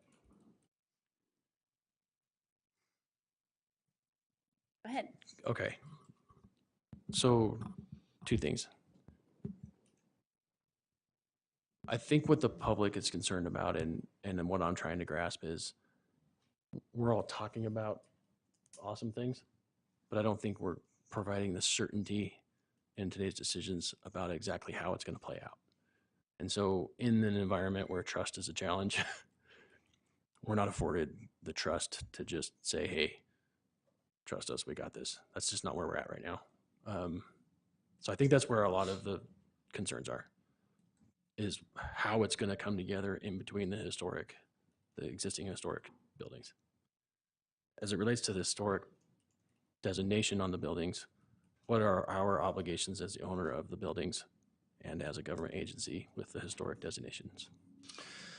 Well, as far as the financing of the building, we've recognized that we won't be able to do what we intend to do in terms of the preservation and restoration of the building without historic tax credits, which are available and the building is eligible. And so as a result of that, we will be held to the Secretary of Interior standards for restoration on the exterior and on the interior to the grand lobby, restricted to the grand lobby. And so those are very prescriptive. They are managed through the State Historical Preservation Office. You know it personally through your home. And so I think we're very safe within those guardrails. As far as understanding what the future of the Union Station campus is going to look like, zoning isn't really meant to dictate those things. It's meant to guide those things. And I think the CMU provides the guardrails in which we can work on, or work within, to then come to the decision of what the actual campus plan looks like. Okay, so what I just heard, and I think others just heard, is you were very specific about the grand lobby. Mm-hmm. What about everything else? No. See, there's the worry. That's the worry. Okay, that just answered my question, but also you didn't answer the question about what is for the historic designation, not for the Secretary of the Interior and her Department of Interior, the historic designation and the local landmarks. What is our obligation to uphold those values? Similar thing. So the Landmarks Commission will have a hand in approving the proposed development improvements at the building, on the building. So Okay. They'll be involved in that process as well. Okay, so outside of the grand lobby, this would allow us to do whatever we want to the existing buildings as long as it fits the definition of the mixed use definition here. That's right. And I think we've been very clear There you go. that the Union Station building itself needs more commercial uses, because that will produce the engine that allows us to then maintain the building over time. Right. And so Getting to these guys' point, which I agree with too, is that pays the bills. So we've got to pay for all of this, but we want to uphold the integrity. And I think you just answered the question. It doesn't give people the certainty that we are. Right, and I'm not to interrupt, but Marcia has her hand up also. And also I think that's definitely a difference of opinion that one group has over the plan that has a museum outside of the building. So that's a big change. And so the framework that's been set up, that as I understand it, has a new building for the museums and another space versus having it in the building, which would change the use inside, because those museums take up a lot of space. Right. But there was also, I think the point they're making is there's a lot of historical background for all of those buildings. Okay, my question's answered. Thanks. Okay, let's go to Marcia, and then maybe some other council members have questions too. And then we have a lot of other questions that the public already asked you.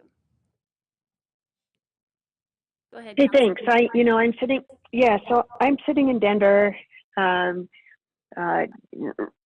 in the hotel that we stayed in when we toured the Union Station, understanding the catalytic pieces of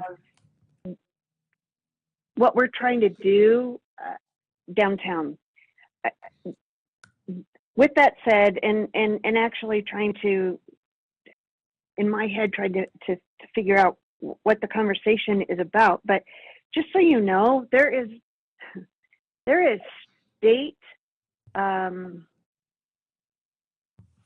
push. The state is pushing us to do things like station area planning, where they want density around our Union Station. They want density around front runner stations. They want density. And I think we are putting our heads in the sand if we think that we can just say, okay, we're going to just zone it historic, because I'm just going to tell you, the state is going to come back and say, no, that is not going to happen. You are going to put some density around the Union Station. You've got to figure it out. And so I think putting our heads in the sand is not the option here.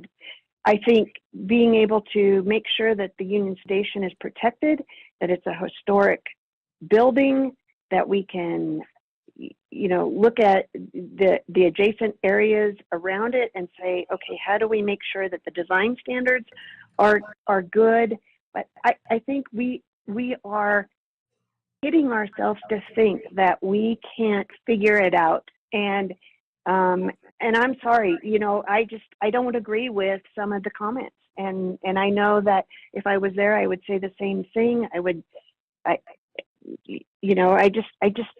I don't think that we should throw the baby out with the bathwater just because we don't like the fact that some vacant land isn't zoned historic land. And I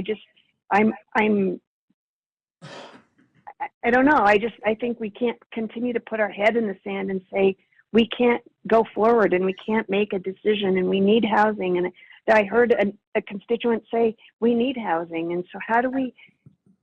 I don't know. Just because a few people are saying we need to make sure that it's historic, we made sure that the Union Station is a historic place, and we need to figure out how to work with the rest of the constraints that we have, and including what the state is pushing down at us. So that's just my comment, and I will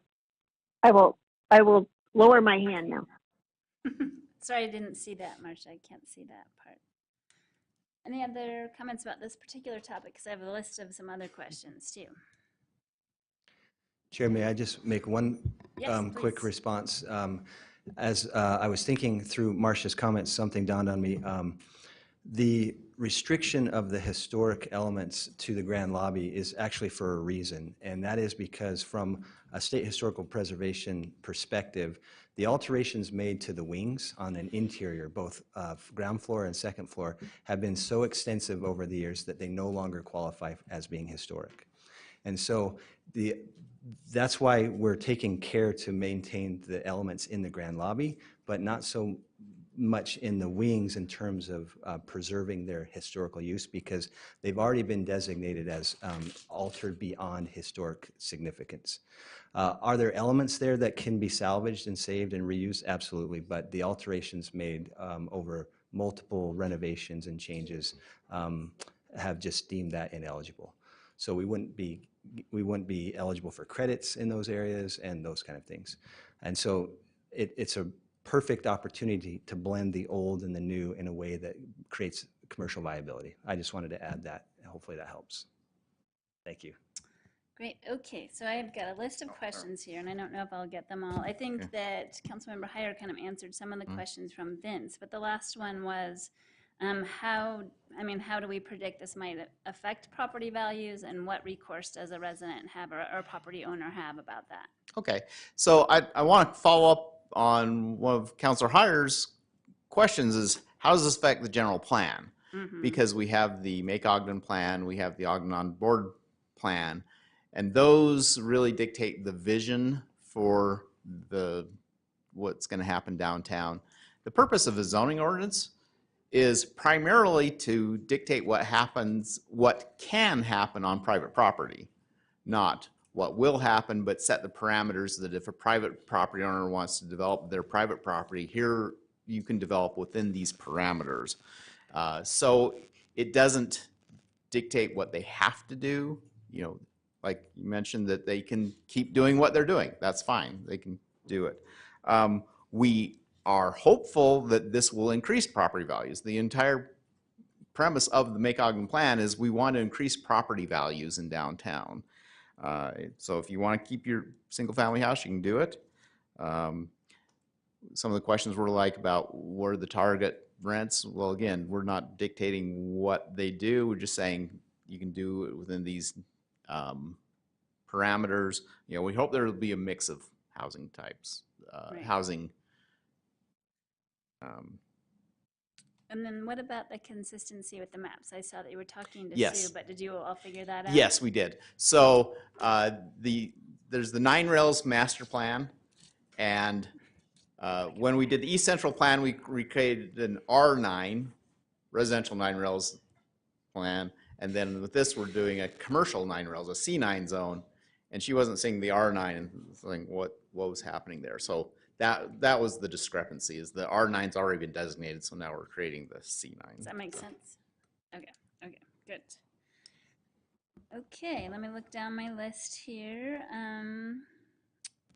Hey, What? Chair Chaburka, one of my questions is that I'm not sure we answered Sue Wilkerson's question, and I just want to make sure we're looking at the same map. That's what we were just talking about.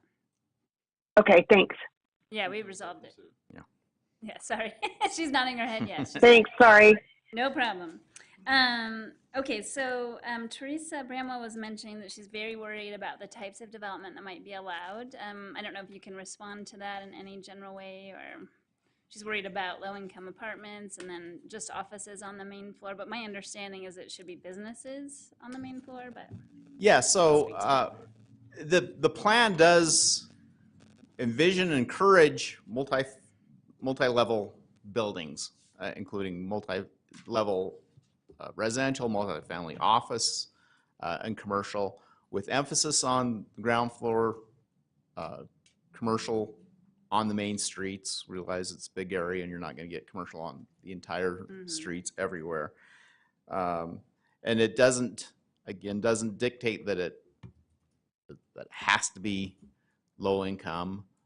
There can be, it's not prohibited in that area, and some developers will find ways, if there's incentives, that they will build that. But it doesn't dictate that it has to be that. And again, we're hoping that it's designed for a variety of incomes. We want, we'd love to see, some posh penthouses in downtown. That would be great. And places where, a single mom can live, and, all those types of housing. And I think the overall Make Ogden plan just says this is the path for success in downtown. This is how we're going to raise the whole community. okay, one other question. I was a little disturbed to hear that I think it's Mark Nelson just got this first notice for this particular,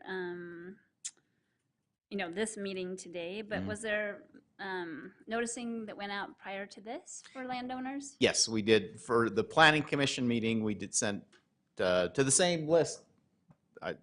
Council borrowed the same list that we had, so it went to the same list of people.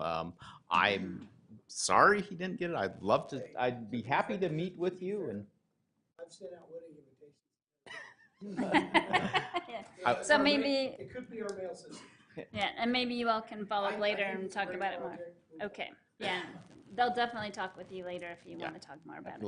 Love to see Great. And then the other Mark on the phone, I think it was asking a little bit about mid-block breezeways, and I think I know the answer already, but you may want to respond to that. Yeah, so again, that's sort of a plan level thing. There are in the plans for mid-block breezeways, planning for lights. I know the Planning Commission looked for some plans just last meeting about some lighting in those mid-blocks. So that's part of the plan level. It's not really the zoning level, but yeah, that's definitely part of the plan, and we'd love that too.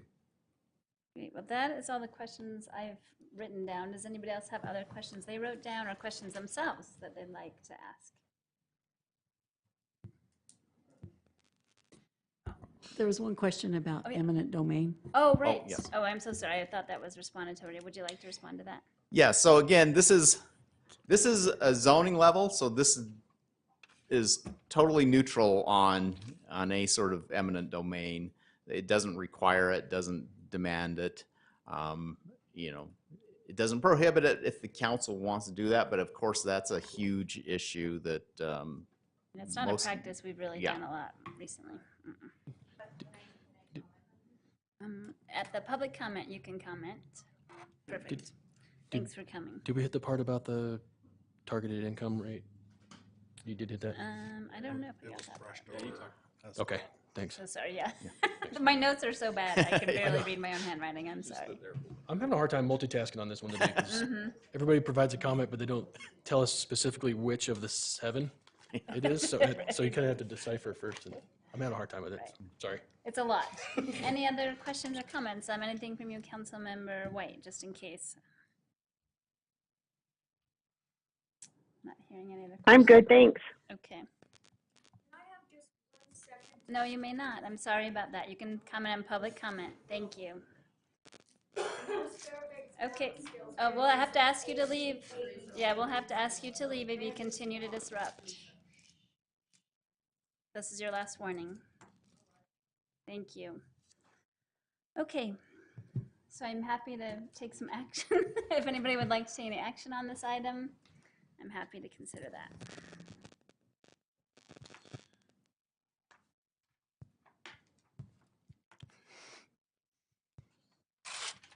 There's a lot of items. I know.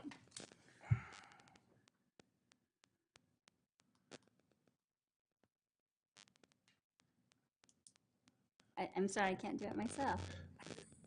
So just to clarify your original request. Yes. That was concerning the C9 zoning portion, is that correct? Correct. Leaving Imagine Jefferson as the 6 stories maximum, and then leaving the rest of those R9 areas as they were. Okay, so I would certainly defer to you since that's really your neighborhood. And all the questions I asked didn't really ever lend any gravity to one way or the other to me. So, I would make a motion then concerning item number 1 here to adopt ordinance 2023-16.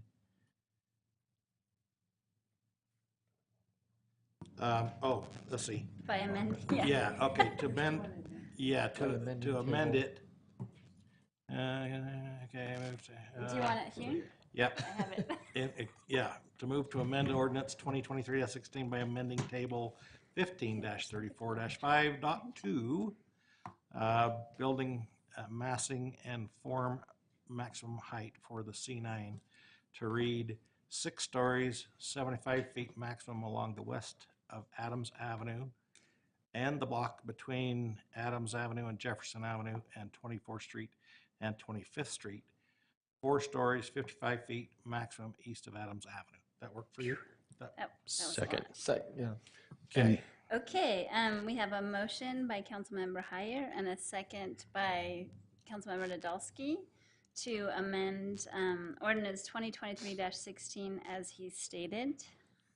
That's a voice vote. All in favor? Aye.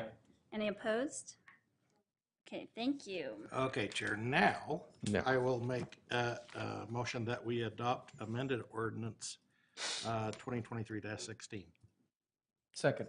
We have a motion by Councilmember Heyer and a second by Councilmember Blair to adopt the amended ordinance 2023-16, and this is a roll call vote.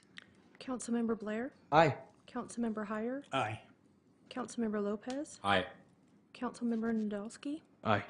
Councilmember White? Aye. Vice Chair Ritchie? Aye. Aye. Chair Chaburka? Aye, and that passes. Thank you. Can we just keep going? It's totally up to you all. Okay, I would make a motion then that we adopt ordinance 2023-17. Second. We have a motion by Councilmember Heyer and a second by Councilmember Lopez to adopt proposed ordinance 2023-17. This is also a roll call vote. Councilmember Heyer, Aye. Councilmember Lopez, Aye. Councilmember Nadolski, No? Councilmember White, Aye. Councilmember Blair, Aye. Vice Chair Ritchie, Aye. Chair Chaburka. Aye, and that passes. Would you like to make comment? That'd be great, thanks. I really agreed with what Councilmember White said. My no vote does not stick in my head in the sand. I think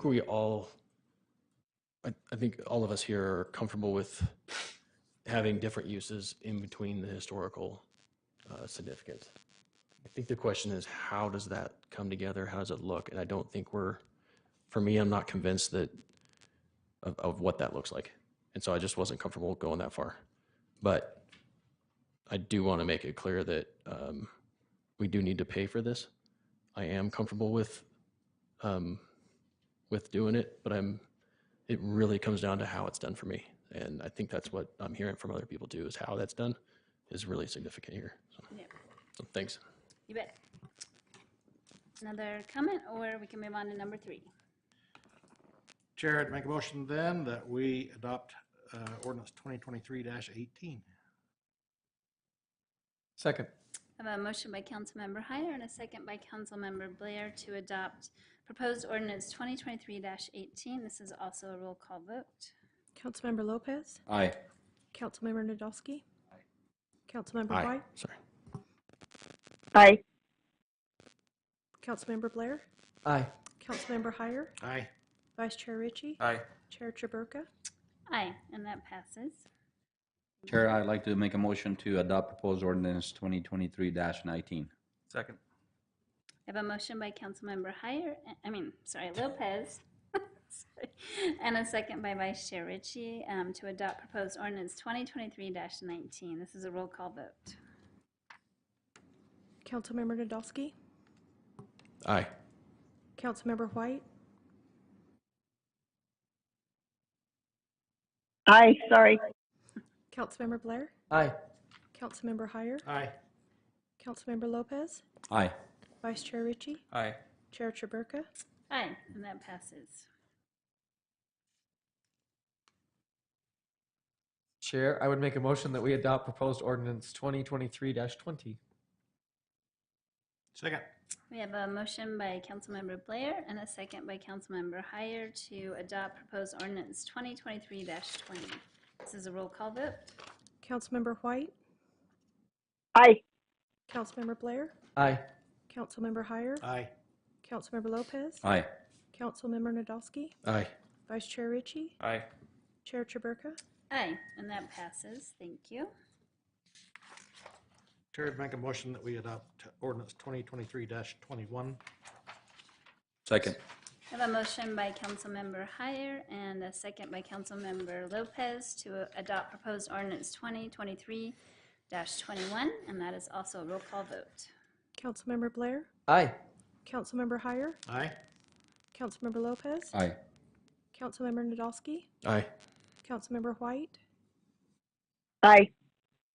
Vice Chair Ritchie, Aye. Chair Chaburka. Aye, and that passes. Thank you. Chair, make a motion, we adopt proposed ordinance 2023-22. Second. We have a motion by Vice Chair Ritchie and a second by Councilmember Heyer to adopt proposed ordinance 2023-22, and this is also a roll call vote. Councilmember Heyer, Aye.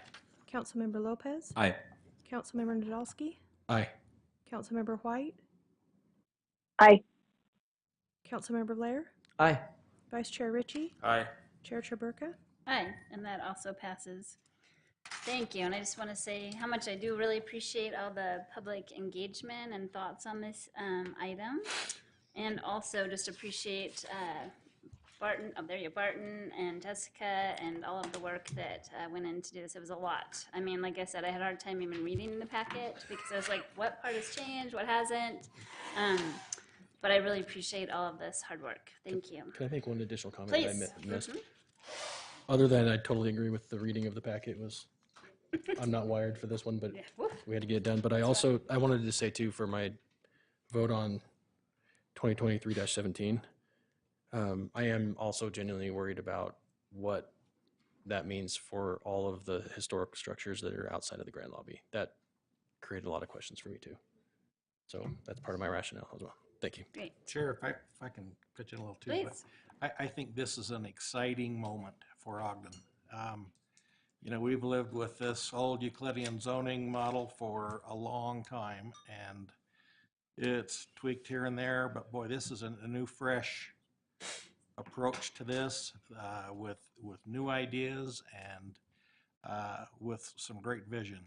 And I appreciate those who have put forth their time and effort into this.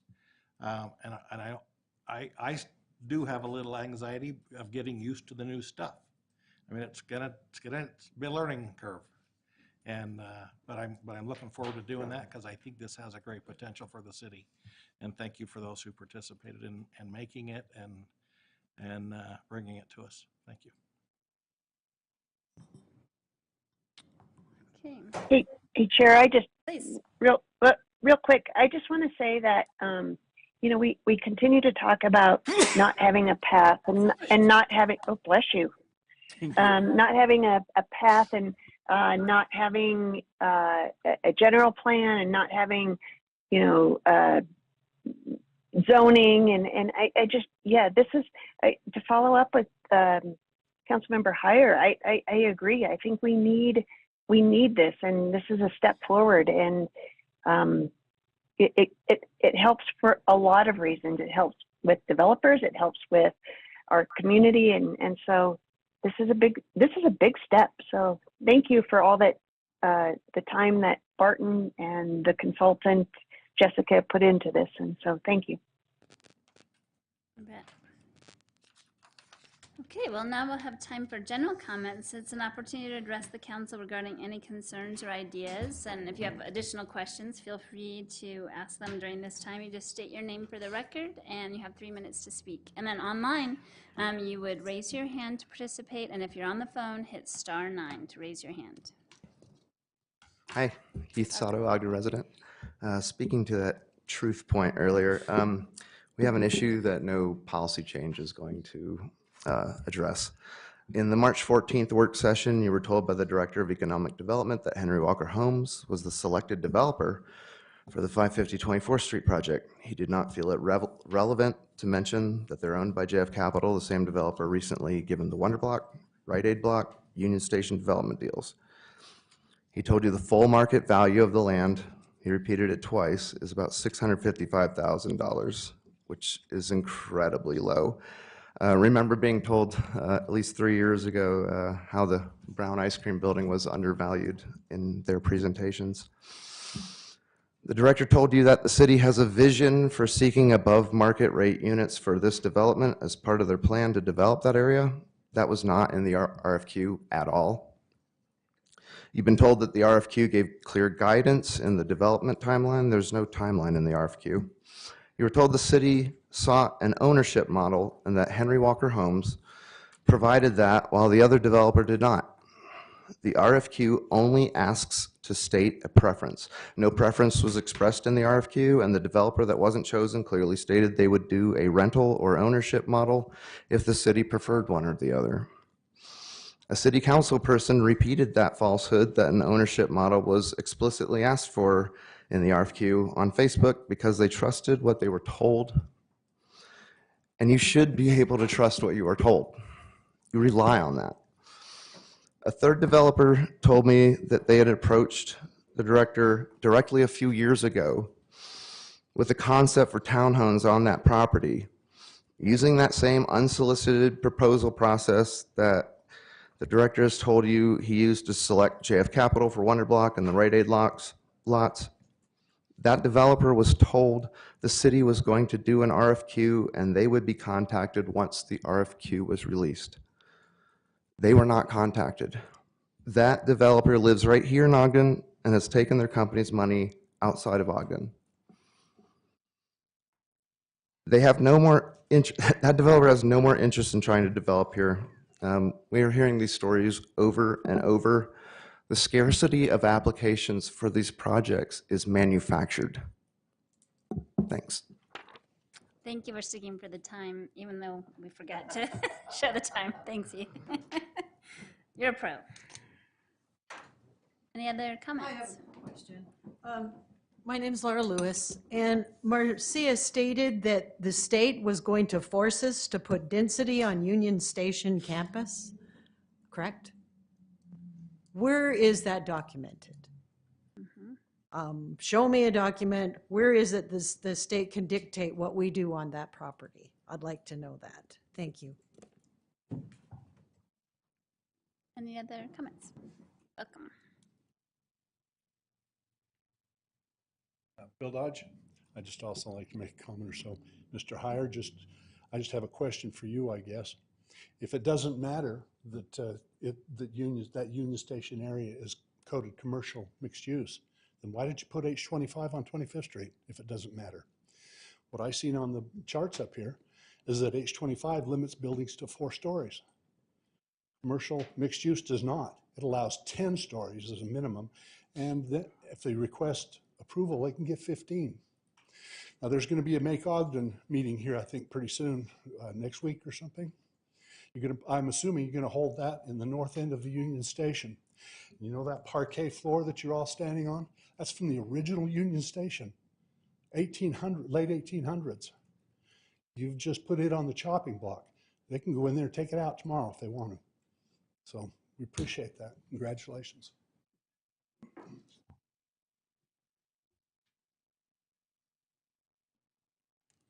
Well, you know, I've spent a lot of time at the station, and I'll have you know there are historical places that haven't been touched in there. And one is the Morse Fairbanks balance scale. It's been there since 1888.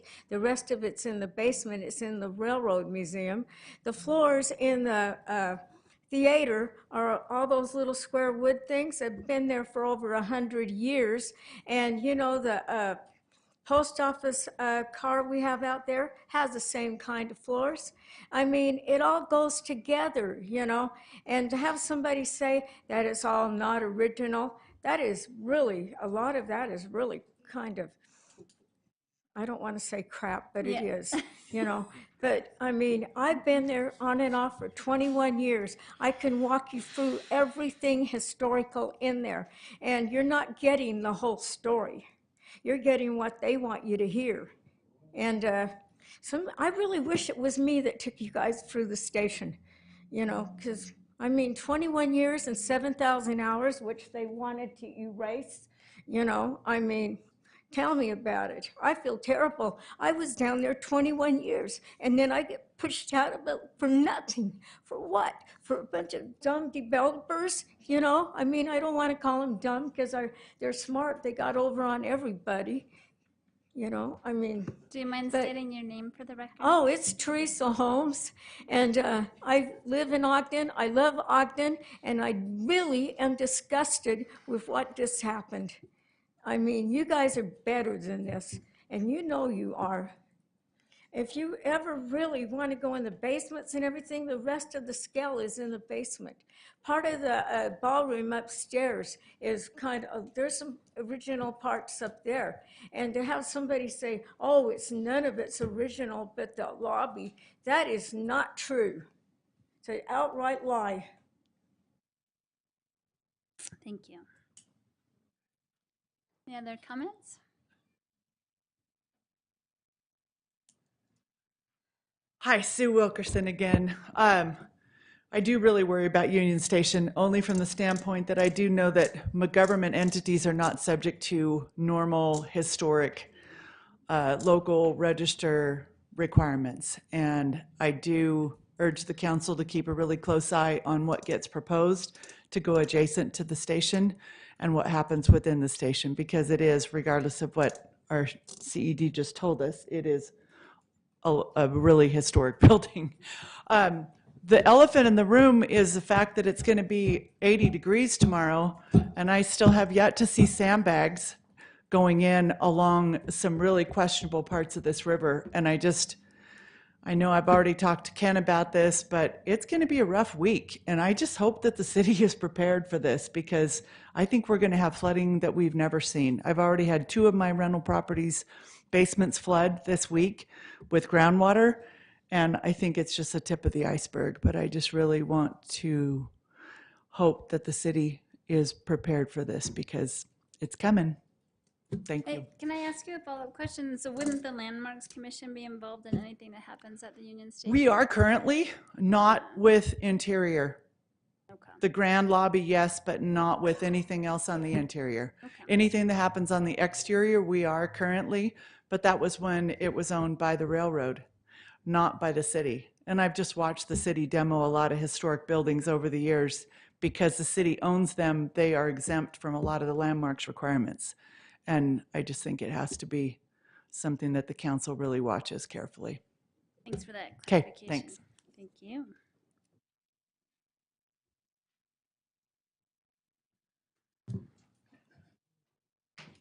Casual observer. Angel Castillo, Ogden resident. Yay, Chief Young. I'm very, very proud of our police department, and I'm really grateful that Chief Young has been recognized for the work that he's doing. I sit on a nonprofit board with him, and he is consistent as the day is long for who he is and how he supports our community, and I'm excited about that. And I am also excited about the fact that Weber State Cheer is a Grand National Champion for 6 years running. Nobody throws people around like our cheer team. To kind of tie back to some of the things that Sue Wilkerson had said and Mr. Nelson had said with regards to intentionality and parameters. I think what I heard and what I've said is that we want parameters, and everybody has good intentions. And everybody who works in government and his staff has good intentions. But my grandma used to say, good fences make good neighbors. And I have a law firm that is a client of mine, and I read more contracts than I should. And what I have learned by serving this client is if it's not in writing, you have exposure. If it is not 100% clear, you might not get what you want. And actually, Mr. Cooper said it in the work session today. Well, that's not what I meant. And we have to be very, very clear when we are dealing with something that is the heart and soul of Ogden, and that's Union Station. Again, not opposed to the density downtown, not opposed to bringing in commercial for tax base. Good, solid things. We need to be thoughtful, and we need to make sure that we are 100% clear in black and white what our expectations are. Any one of us could step off of a curb and be hit by a bus. And if our affairs aren't in order, if our wishes are not in black and white and certified, what we want and what we may have said or what we may have meant or what someone thought we meant doesn't happen. So I'm asking you to really slow this down, to make sure that it is 100% clear what it is that you want, what vision that you see, and that how we're protecting the historic nature. I'm completely aware that the building is protected, but what goes around the building is part of programming. And we can call out those finishes. We can call out those types. We can call out the types of businesses that are allowed. And it is easier to do it up front than when somebody has served us. Thank you.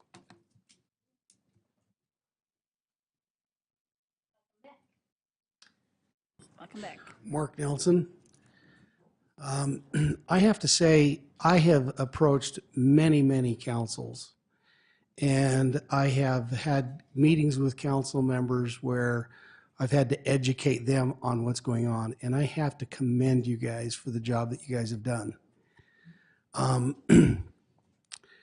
You guys know more about what's going on than the general public, and I understand that the public gets upset, and there's a lot of naysayers, and you'll always have more negative than the positive, because the positive guys will just sit back and kind of let things happen. The negative, they're going to jump out of their skins to make sure they're heard.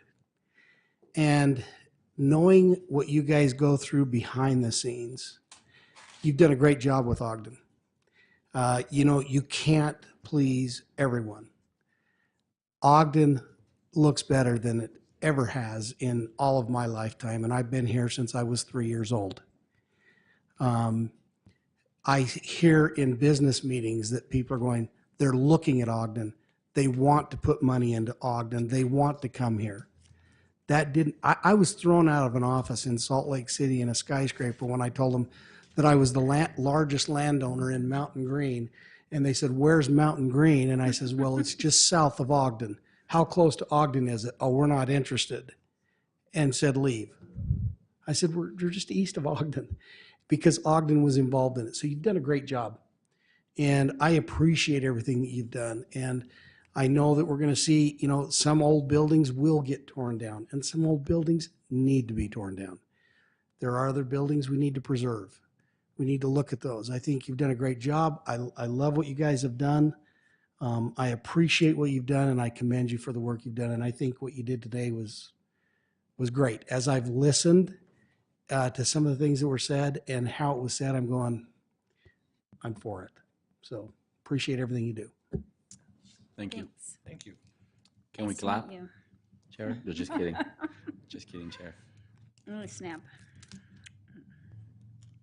Any other comments here? Did you have a follow-up question? Okay, we can talk later too. Okay, we'll go online to Steve Jones. You can go ahead and unmute yourself in a moment here. Okay. There you go. Hi, I'm Steve Jones. Hey, I'd like to maybe suggest that everyone think about Union Station in a little bit different way. We've been thinking about the specific historic buildings. We've been thinking about density, and what might be built there in the future. Let's think about what you want a visitor coming to Ogden to experience. What are they going to see? More importantly, what are they going to feel when they walk onto that campus? Are they going to feel that it's living history, that everything that they see around them is supporting and building upon what happened there in the past? Is it going to make them want to spend more time in Ogden, venture over to 25th Street and visit our restaurants and shops, and then maybe stay an extra day? It really is all about the experience. And what a lot of us are trying to do is protect that experience. So, I'm very disappointed that the vote went the way it did today, but all is not lost. There's still the oversight that the council has responsibility for. There's still approvals that planning and landmarks have to do. And, if the right framework is set so that everything that is done on that campus enhances everything that is already there, we will all win. But it's going to take some diligence. It's going to take some hard work. And, one of the things I'd like to see happen, or two things actually I'd like to see happen very quickly, because they both reinforce what I just talked about.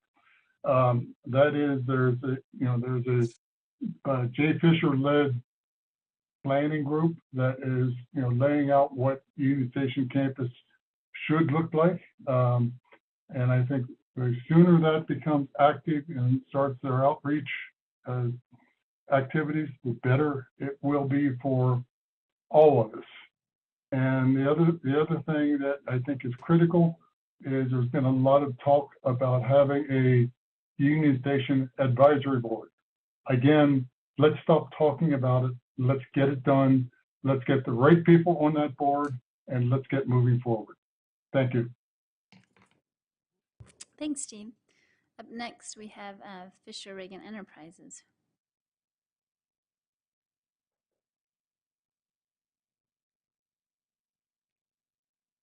You can unmute yourself. There you go. Okay, thank you. Hi, my name's Thane Fisher, and we currently have an office at the 2444 Washington Boulevard. I will say that I congratulate the council for making, I think, a very wise decision for the Make Ogden plan and adopting the ordinances.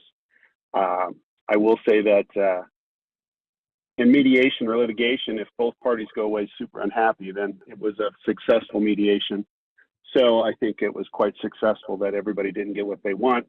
But I will say that, you know, as stated, the Union Station, you do need to keep an eye on it. I do think there's a lot of safeguards in there around the historical standards set out by the Secretary of Interior. But I do congratulate you. I'm sure it was a lot of grief, by myself included, and you know, I think it was the right plan to move Ogden forward. So I just wanted to say thanks, because I know it's been a hard 2 years. That's it. Thank you. Thanks, Dean. Any other comments in the chamber or online? Okay, any comments from the administration? Thank you. At the risk of disagreeing a little with Sue, tomorrow's temperature is supposed to be 68. And Thursday it's supposed to be 44, and Friday's supposed to be 49.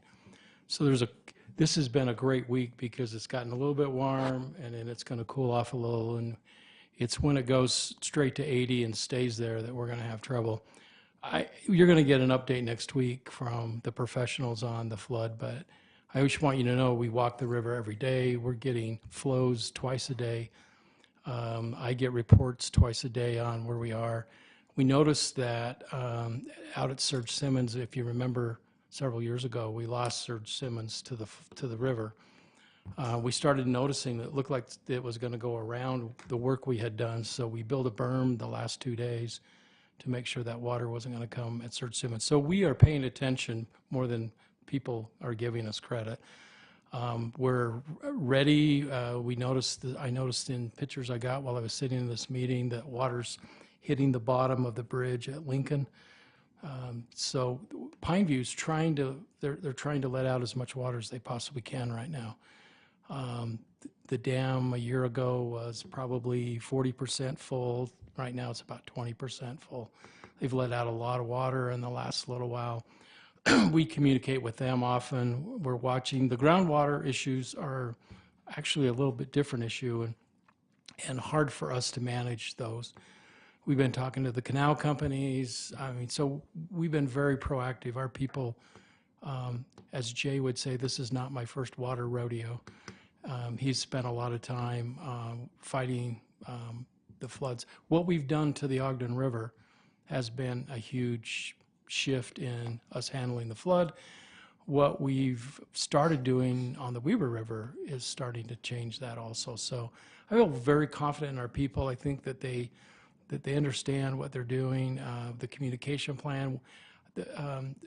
Jay Louder said this morning in our meeting that he watched on camera over by the bridge, over by the park, right next to the river. He saw a family with a bunch of little kids go down right next to the river, and he said, I was horrified. The last place we want children, and including us, what's the word I want? Immature adults anywhere near the river. And if you saw on the news recently, fire was training. They actually had somebody go in the water and then timed how long it took them and where they were per time. So they're starting to say if someone goes in the water, if we know the time, we're going to know where to start looking to see if we can dig them out. So our city's ready. Our city knows what's up there. The dam probably could fill 2.5 to 3 times this year. But in the same breath, we still need to protect the water. I mean, we're not out of the drought just because we got a lot of water this year, so we need to be careful. But second comment I have is, I remember, and one of the things about having an old person over here for another few weeks is that I remember a lot of stuff. I remember in 2002 being on city council and having a 2-hour work session about how to get more public input in our meetings. We've arrived, and there's been some really very intelligent questions and comments that have been made tonight. I'm really impressed. I don't know where that was when I was a council member, because I would have really enjoyed that. I would have listened. It would have been thought-provoking. So I thank you for coming, for being willing to be here, for the way I look at our role as administration is to make sure that they have all the answers that they need to make a decision. It isn't our job to make the decision because we are not elected. When I was elected, it was my job, but I always hoped for more information so that I got all the information so I made a good decision. And so I think you, as a public, kind of help with that also. You bring up things that maybe hadn't been thought of or a perspective that's there, and I think that's helpful for council to make good decisions. So anyway, it was just a run through memory lane. I apologize. Thanks. And I was just going to follow up and share the phone number, right? So if people have, if they see a river or stream that's overflowing, they can call the number 801-629-8271. And then the team will respond and check out their situation. Yeah. And we've checked out several already, and we have oodles of sandbags. We have oodles of sand. We're ready. And we've had an amazing response from a lot of different groups who want to help fill them when we need them. What we've learned is not to fill them until we need them. And we've learned not to give them away till we need to, because some cities in our county gave away all their sandbags already and they don't have any. And so, we haven't really hit the flooding era yet that we're going to hit. I think we ought to all get on our knees and thank the prayers. Any other comments from Chair, council members? I'd like to just make a comment just related to that with the flooding or the water that's coming down. And I did notice, I looked and looked like Pineview was at about 50% last year at this time, trending upward. And now it's trending downward, and that's just it. They're just letting that out, and we know that there's so much snowpack coming down. But I just wanted to comment about the responsiveness of the city, of Jay, Mark, yourself, as well as Chief Matthew. I've had a couple opportunities to interact where information was provided to me, and I've passed that along, and just really impressed with how quickly that was responded to and the information gotten back. Chief Matthew visited a community event where quite a few people were there interested in what they could do and everything, and he provided just fantastic information. To me, this river it's amazing, and at a safe distance, I encourage you to go check it out in a sense, because we haven't seen water level at this for a long time, and it is pretty impressive to see. And I think that maybe there's that misunderstanding that what we're seeing is the snowpack, but really what we're seeing is the preparation for the snowpack. And so hopefully, as the temperatures moderate, and I'm not an expert in this, but the river runs right through my district and then out into Chair Chaburka's district. And so I'm just reading as much as I can and trying to understand as much as I can. But, hopefully we'll have the levers to be able to adjust to the temperature changes if we can control that and not let it all go down the stream. And I'm sure there's so many other factors to consider, whether it's evaporation, additional moisture, whatever, temperature changes. So my hat's off to those who are doing the work, and I think they're doing a good job. So anyway.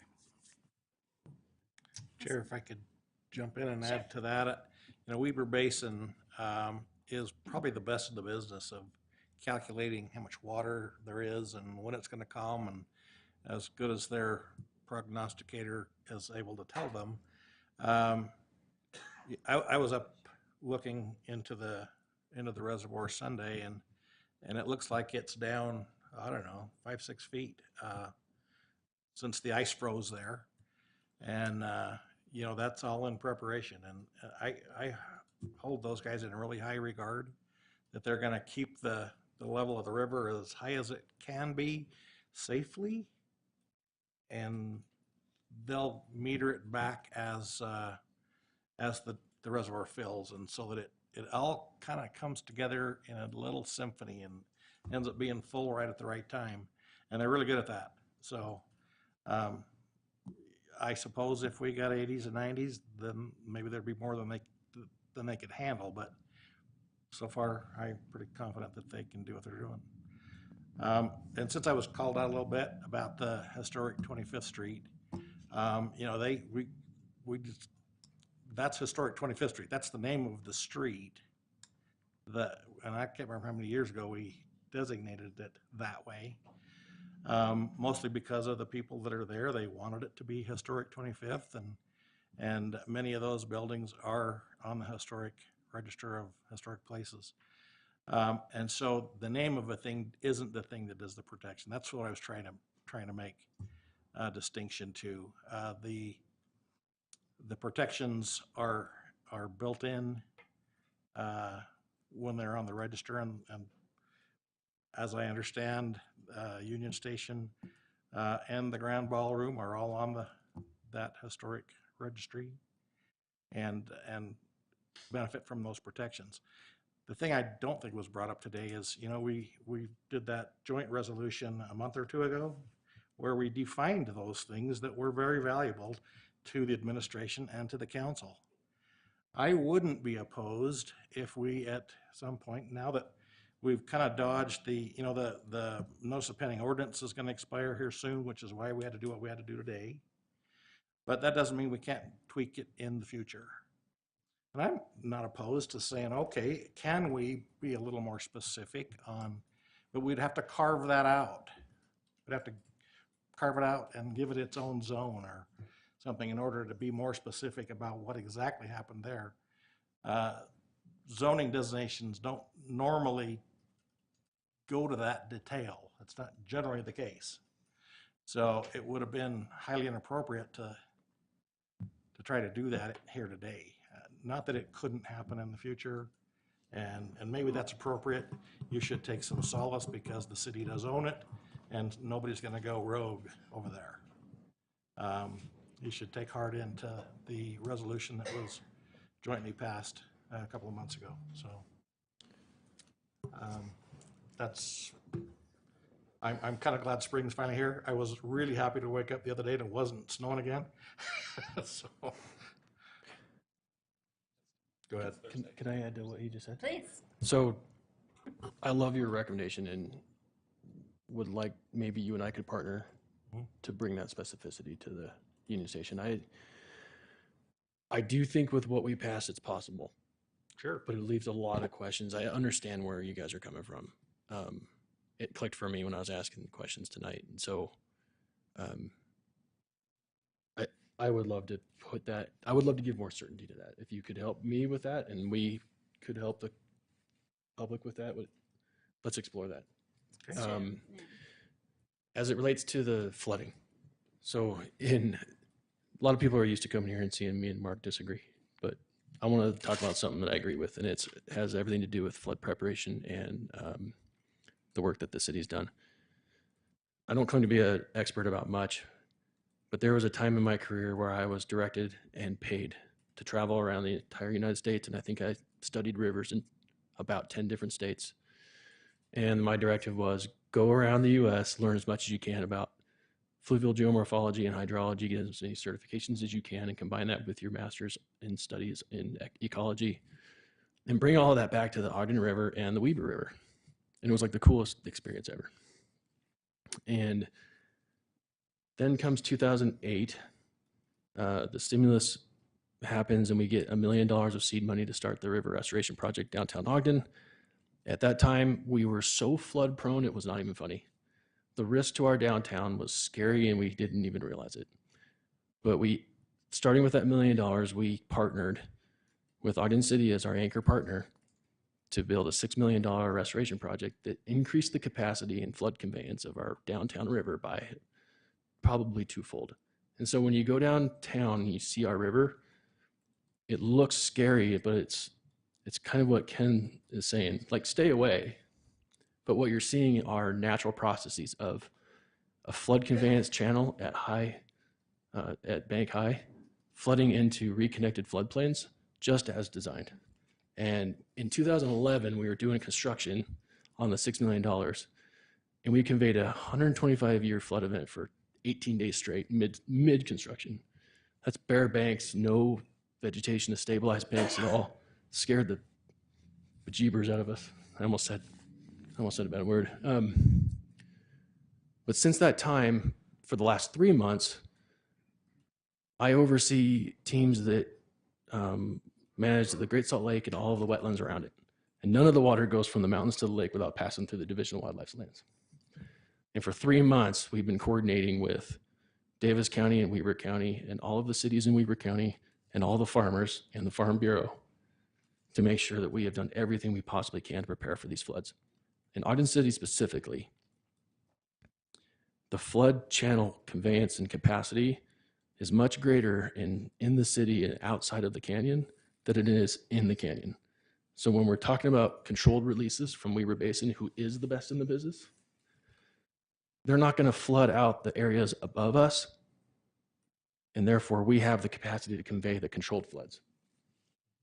We have way more capacity in the reservoir now than we did in 2011. Below us, we are conveying flood amounts right now that were completely flooding homes in 2011, and no one's even realizing it because of the work that the county did in 2011 to upgrade infrastructure, to increase channel capacity, to stabilize banks, to reconnect floodplains, all that stuff. I share all this with you because today, just like I am every week, it's absolutely dominating my life right now at work. We had another coordinated meeting with every city and every mayor almost in the county and every county commissioner going over all of the communication protocol. I've never seen communication and coordination at this level before. It certainly wasn't the case in 2011, and it was bad. That was a really bad year. Now, all of that said, none of us can prepare for absolutely catastrophic floods, which absolutely could happen. And if Ogden's in a bad jam, everyone else is in a worse jam, I can promise you that. I'm really concerned about western Weber County right now. I'm concerned about a couple areas in the north side of the valley as well. We have concerns here in downtown, but they're nowhere near what we have in other areas. And I'll just say that our engineers are the best river engineers that work at a city in the US. All my colleagues will second that. And I'm certain that when the time comes that our risks are there, they know exactly where the weak points are. None of this guarantees us our safety and that we stay dry in the coming weeks and months. But I am confident that there are a lot of people losing a lot of sleep already, working long hours to make it to give us the best chance we possibly can right now. So thank you to the administration for that work. That does not include the flooding that's happening from groundwater, though. All of that was about surface water. Groundwater is a whole nother ballgame. And this entire valley used to be braided channels of what we call anastomosed river channels in a former lacustrine valley.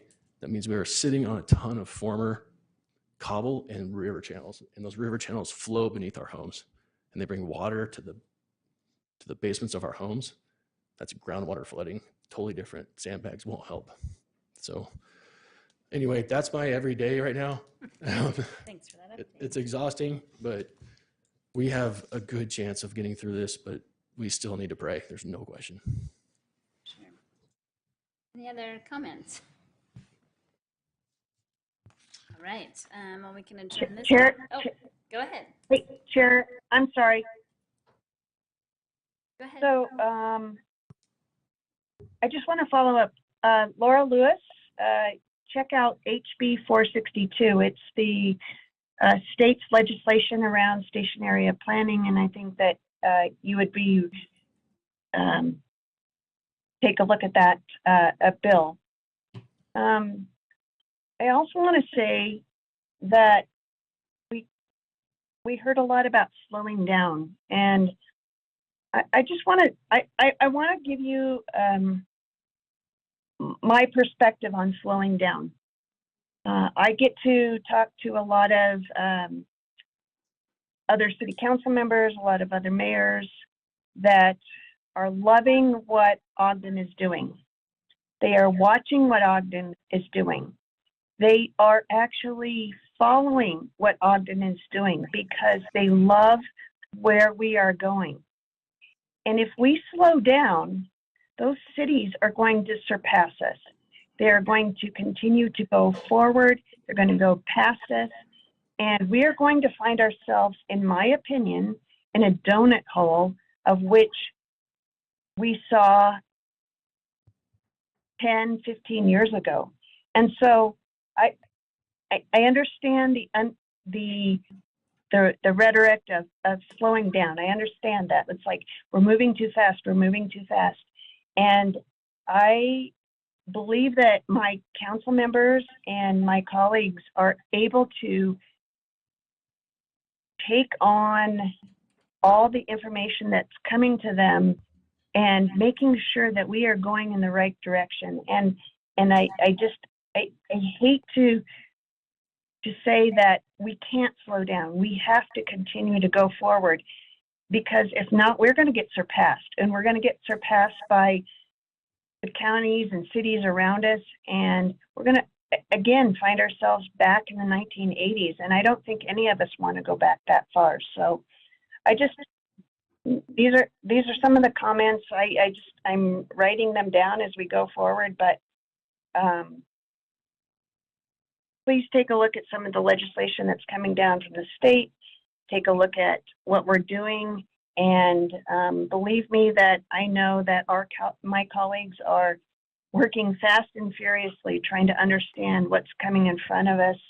And I think Councilmember Nadolski said that we get a lot of emails, and we assimilate them and try to figure out how to make a good decision based on the information that's given to us.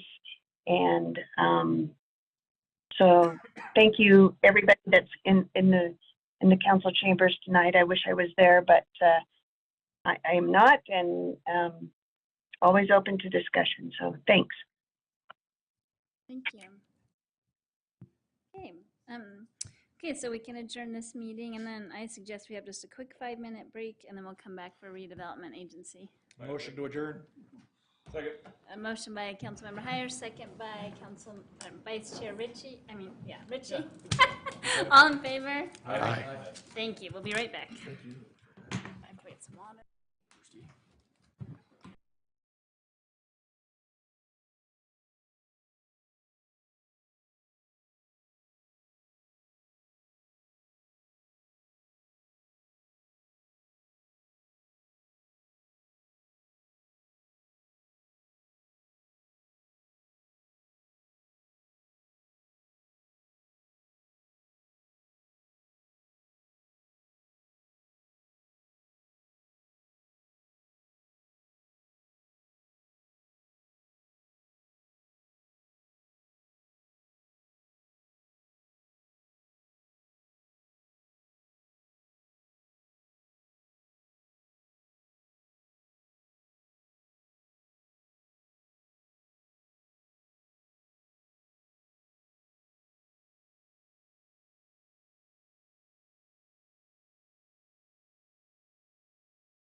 2023 Redevelopment Agency meeting.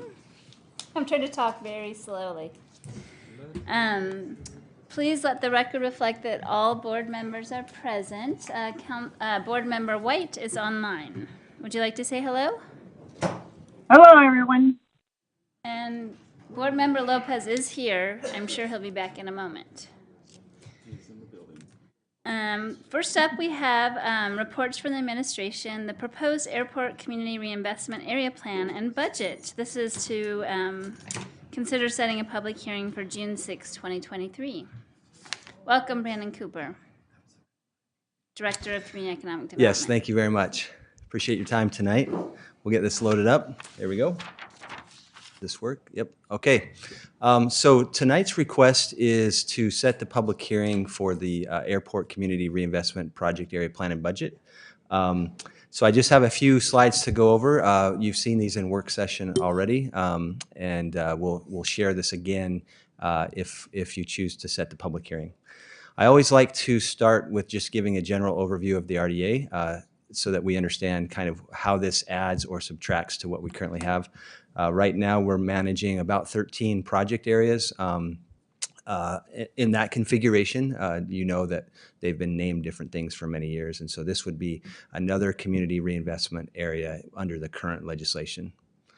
A little bit about the airport. It's got a unique history. I'm certainly not a historian, but in talking with many, many folks about the airport, I've learned a lot, and as you probably know, until the 60s, Ogden was the transportation hub of the West, including the airport. It rivaled Salt Lake City's services.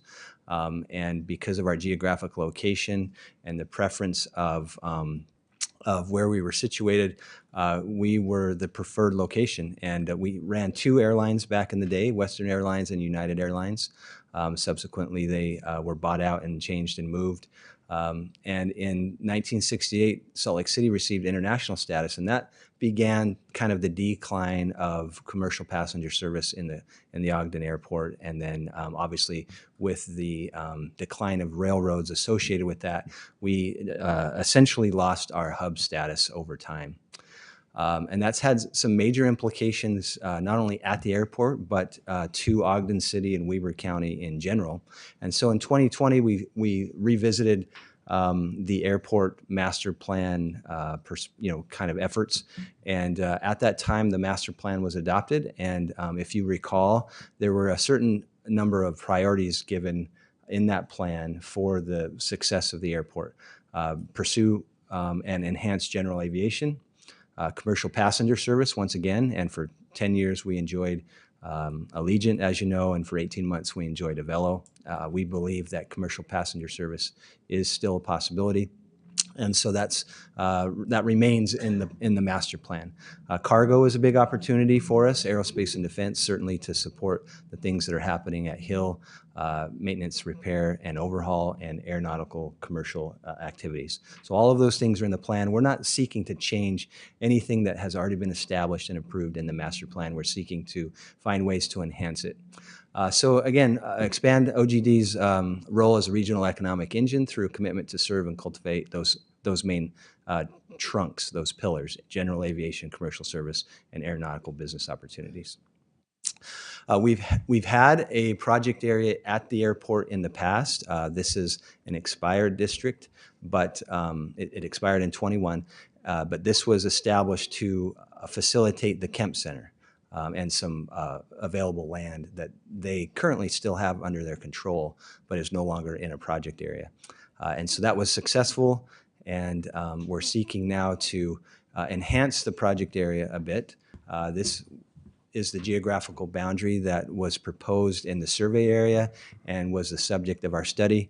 And as you can see, it takes up most of the airport, all of the airport that's actually in Ogden City, a portion of the airport there on the bottom of the map, which is actually the west, is in Roy.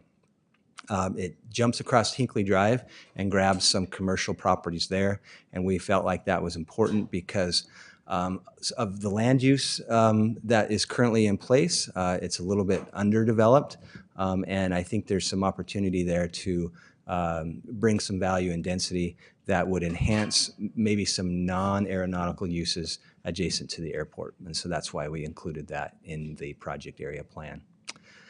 This is a summary of the time that we've spent on this. So again, we've been working for a while on this, along with the master plan of the airport. We have already approached the entities that would be participating in the budget with their tax contribution.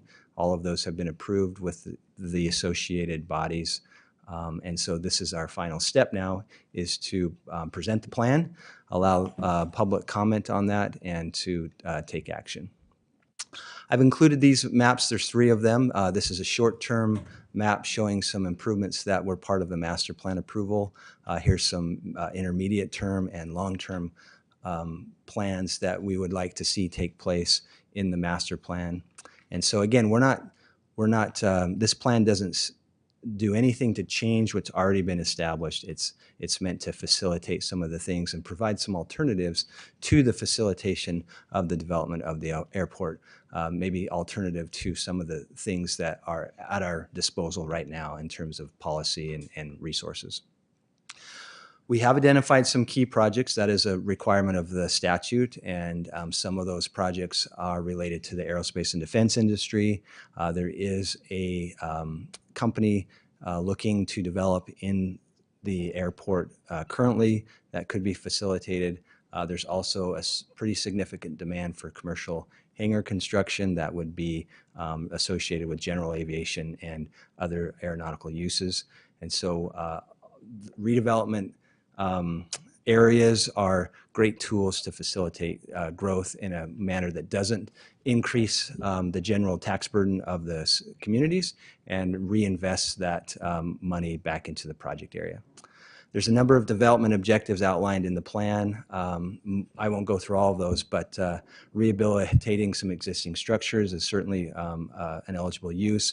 Developing our vacant land, facilitating jobs and higher wages, all are objectives that we seek to obtain over the project area timeline.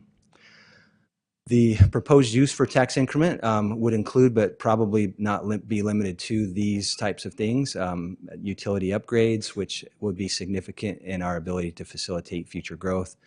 With that comes roadways and taxiways and aprons, those kind of things associated with airport use.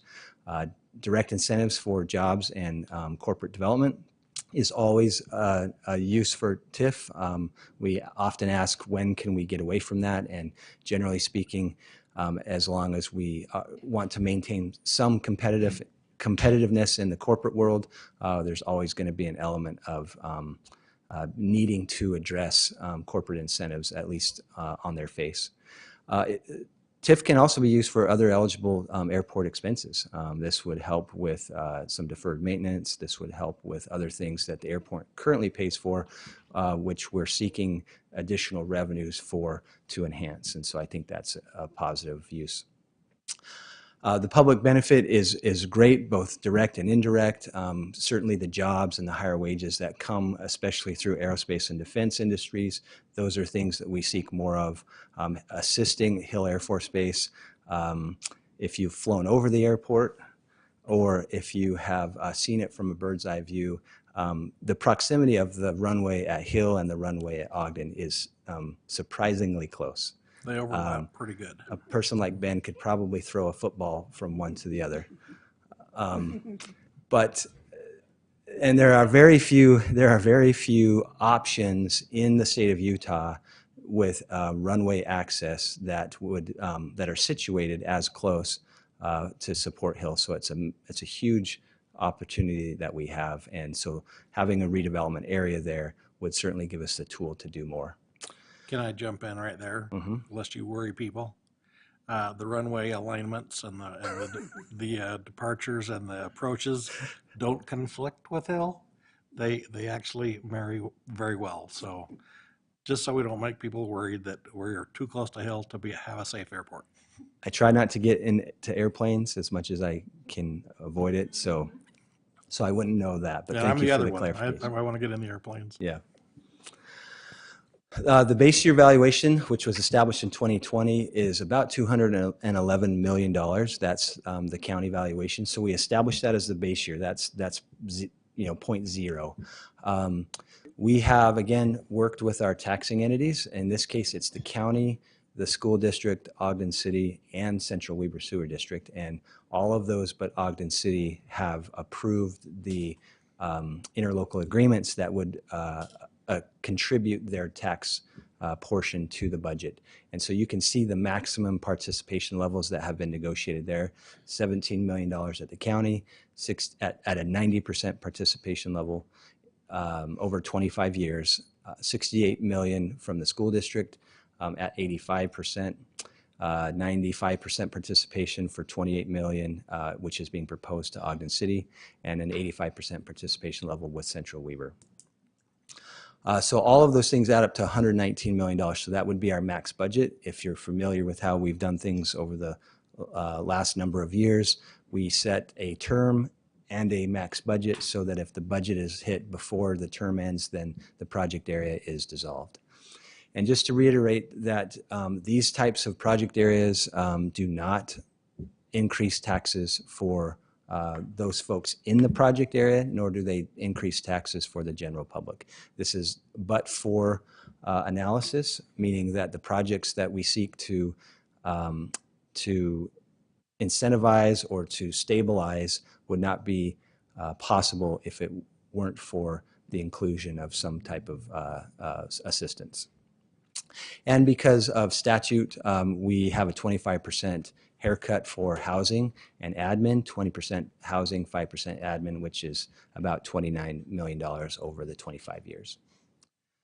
So again, tonight is just the setting of the public hearing. As Janine mentioned in the work session, we have moved that to June 6th to allow for the required noticing process.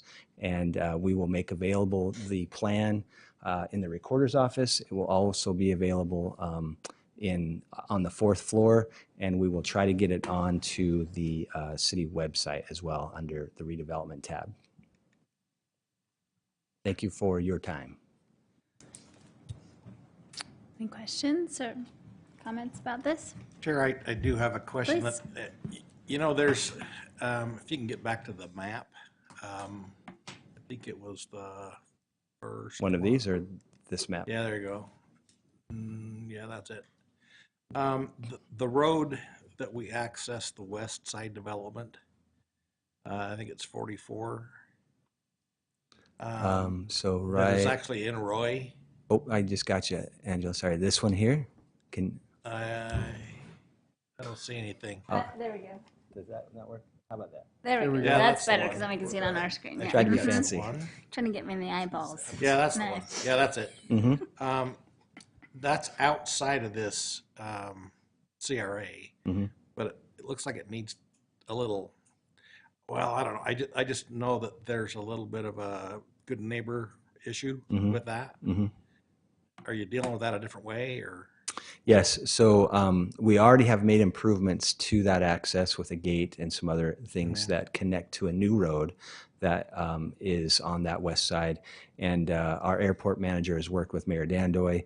The RDA law allows for RDA expenditures outside of the project area for adjacent infrastructure. Okay. And so even though the 4400 is not in Ogden nor in the project area, we can do improvements and likely will need to maintain the integrity of that road over time. Okay, thank you. That's my question. And that's an expectation of the mayor as well, Mayor Dandoy. Right. Yep. That's kind of where I heard it from. Yep. So. I got a question, Chair. You were telling me about some of our infrastructure improvements that have been going on, a whole list of them. Can you use that little hand and just give us a vague idea of where that has gone on and where it still needs to go on? Mm-hmm. So most of the improvements that we have currently put in place from the $10 million that we received from the state all exist over here on this west side. And so we've actually done a lot of land clearing and grubbing because the terrain wasn't flat, and we had unfortunately used this area as a disposal ground from Ogden Mall debris. So we had dumped a whole bunch of debris there in years past. And so we paid to get rid of that. There's a new road that circulates through. There is a new taxiway. There is some infrastructure in terms of communications, and gas. We are also doing a master plan that looks at the continuation of a water stub, which is over here as well, and a sewer stub, which is over here. We're looking at storm drain improvements and also a power backbone. So we haven't exhausted all $10 million of the state funds, so we would be using those funds to complete some of that infrastructure work. And how much infrastructure need is left? Significant amount. So Airport Road is inefficient. The access to Hinckley Drive is inefficient. Connections inside the airport are inefficient. The taxiways and aprons that are necessary to support new hangars of any size are inefficient, and generally that's an airport cost, not a development cost. You'll be surprised how expensive those are because of their thickness and some of the federal specs that they have. So there's still a significant amount of that infrastructure to be built. Development over here on the south side lacks the necessary infrastructure, so what's there has to be extended to accommodate some of that development. Yeah, thanks. When is the rest of 725 going to go away? I'm not. Maybe Brian. What's 725? It's a runway. It's Brian's here. Thank you. runway that's right there. It looks north and south here, but it's actually east-west. Oh, yeah, you gotta go to the mic. I'm sorry, Brian. Yeah, come on up. Stand up for a little bit. You may want to introduce yourself too, if you don't mind. I'm Bryant Garrett, currently the airport manager at Ogden. And we have a grant request in for Congressman Moore to put in probably the biggest piece, which is a 60,000 square yard apron, and that's going to sit right on top of the old, on the west end. Now, on the center end, it's just going to take time where nature will take it back. If we do get some, quick. yeah. Well, if you notice on the east side, the footprint's almost gone. You can't see it from Google Earth. So it'll all come back in time. You'll not know that there was a runway there. But the biggest piece of it hopefully will come with this $8 million apron that we have an ask in for right now. Anything more? Any other questions? Thank you. Thank you. Great. Well, I'm happy to consider a motion if someone would like to. This is just for setting the public hearing. Chair, I'd make that motion that we set the public hearing for this item for June 6th. Second. Resolution 2023-9. Sorry. Second. We have a motion by Board Member Heyer and a second by Board Member Nadolski to set the public hearing for June 6, 2023 for proposed resolution 2023-9. This is a voice vote. All in favor? Aye. Aye. Any opposed? Okay, that passes. Thank you. Up next, our only other item is new business. It's a developer selection policy. We will have a presentation by Janine Eller-Smith, our Executive Director of the City Council, and then we will have time for public input before we consider the resolution. Board members, thank you for this opportunity. This has been a while in coming. We've been working on it for a couple of years for lots of reasons. It just ebbed and flowed. So this is something that you'd ask for, and this is, we've had lots of discussions with the administrative staff and as well as legal, and come up with this proposal for you. We wanted to craft a policy that furthers your desires as a board, but also acknowledges the role and the responsibilities of the executive director. So it's been kind of a balancing act, and that's kind of why it took a little bit of time to get right. The first aspect of this policy requires the creation of a database. This is essentially, I see this as serving as sort of a request for qualifications. We will ask developers, make developers aware that it's there, that we're creating this database, and if they're interested in participating, in projects with the city, they can sign up online and give their information. And as you can see, it's sort of basic information about, the company and the principals and the number of employees, so we get a kind of idea of the size, the kind of expertise that they have, whether it might be housing or commercial or manufacturing type development, their general financial capabilities. So some may be able to do a 10 million project, some may be able to do a $100 million project. We'd like them to kind of just give a general idea of what kind of project they could provide in. And then if the executive director has some other information that they think might be helpful, he can ask for that as well.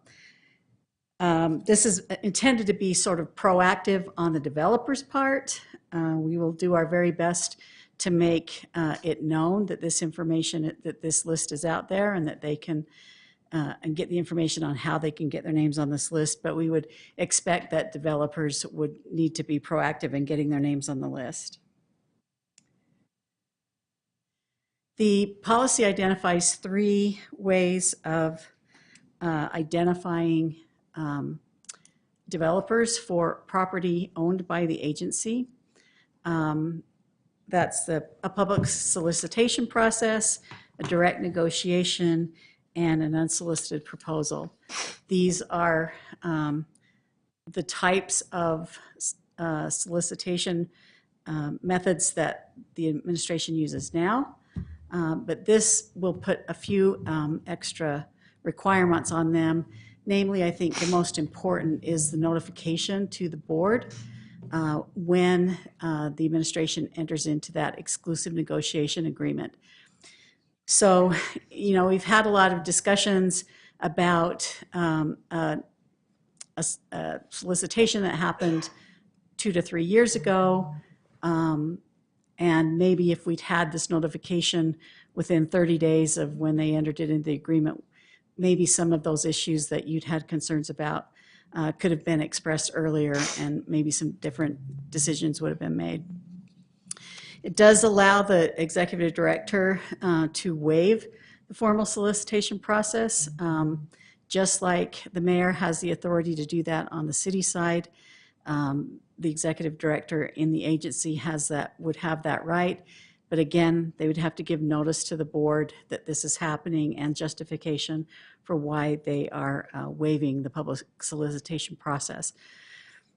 And then at your request, based on our last discussion, we have added that any RFQ or RFP that goes out would require a statement regarding whether incentives are available. So that was an addition from the most recent discussions that we've had. With a direct negotiation, the administrative staff would take a look at the potential developers that are identified in the database. They may identify 5 or 10 or however many they think is appropriate and do some informal interviews. They would have to provide justification for the use of the process and why they use direct negotiation versus a public solicitation, and again, give notice to the board within 30 days after they've entered into that ENA. For unsolicited proposals, the administrative staff would take a look at the developer and their proposal, and understanding that they are focused on the best interest of the agency. If they make a recommendation to the board to accept that proposal, they'd identify any negotiated revisions that might have come through their discussions with them, and again, give notice to the board that this has happened. So those are the 3 options. Those are the things that are outlined in the policy. And I'll just be happy to answer any questions. Sure. Any questions from the board? I have a question. Yes, please. On the waiver for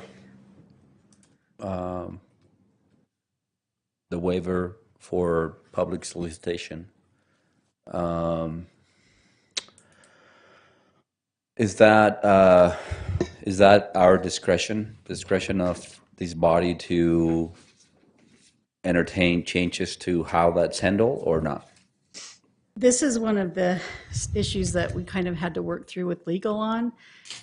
Because the executive director has similar property control powers as the mayor does in the city side, they would not need your permission to do that. However, I'm sure your control would be to determine whether or not you'd be willing to give them incentives.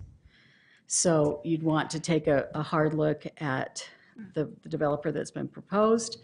And, up front, if you know right away that this isn't a developer that you feel like you could support, I'm sure the developer would want to know and the administrative staff would want to know that you wouldn't be willing to grant any incentives to that developer. So that would be your control. And that's where the benefit of having the earlier notification comes in, because as it's been happening now, in some cases it's been 5 years or 6 years down the road before you've even got to really meet the developer and have a discussion with them about, their qualifications and their proposal. Thank you. Any other questions or comments? Janine was talking about lawyers in the work session, and you weren't there to defend yourself, Gary. I didn't see anything in here that said that the solicitation and competitive RFP is the preferred route. Is there? That was negotiated out. Because So lawyers are no fun. They Yeah. ruin everything. Got it. Yeah, Gary. One thing you need to understand is that with all things RDA, if there's a development agreement, if there's an incentive, you have the last word as to whether to approve it. The idea of this is to give you early word of which way they're going to present it to you. And you have an opportunity to say, no, we want you to start all over again. Don't even bring us such an agreement. Does that make sense? Yeah, you're going to want to lawyer up for my comments that are coming next. Just kidding. No, I just think that I made the comment in the work session that there's every opportunity to continue businesses as usual with this policy. That's what worries me. On one hand, I feel like it codifies existing practice. But on the other hand, it really could have some rigor and some teeth if done right too. And so if we have all of these off ramps for the RDA executive director to not use the competitive process, why not just start with the competitive process as the standard to start with? And then if that's not the route that the RDA director chooses, provide the rationale as to why. I think that's what it says. There is a rationale. You don't have to provide a rationale to go to the public process, but you have to provide a rationale anytime you don't. And so it really does do exactly what you're saying. I don't want to have to lawyer you, but you're right. Yeah. No, you're right. You're right. It's kind of a semantic. You're right. Thanks. Okay. Any other questions? Any other questions? Good, then we'd be happy to take some public input. Thank you, Janine, for all of your work on this. Yeah, so you can step to the mic or raise your hand online to comment only on this item. You can speak for 3 minutes. Just state your name for the record. Heath Sato, Ogden resident. In regards to these changes, what I saw in the work session was a lot of this policy isn't worked out yet, so you're voting on a process that doesn't have the processes figured out. And that all relates back to this recent 550 24th Street thing. There was one developer that the development department has been working with closely since at least 2016. And they were the only one that found out about this project in a timely fashion. The other developer had to put together a proposal in a couple days because they only found out by accident. The third developer was known to be interested and was never contacted. This is likely just the tip of the iceberg, and none of this policy stops any of this. You're repeatedly told we have to provide massive incentives to get the kind of development the city says is best for us, and that's just not true. We're not there anymore. That's not where we are. There's not much land available, and we can say how we want land developed that we own. The scarcity of interest you see for these RFQs is manufactured through a process weighted to favor specific developers, and I don't know how that's not completely obvious at this point. I would rather not see you approve these new changes, even though I've been arguing for them for years now, because they're not going to change anything. I mean, as Councilmember Nadolski said, it just kind of, he didn't say it's window dressing, but that's the idea I get. And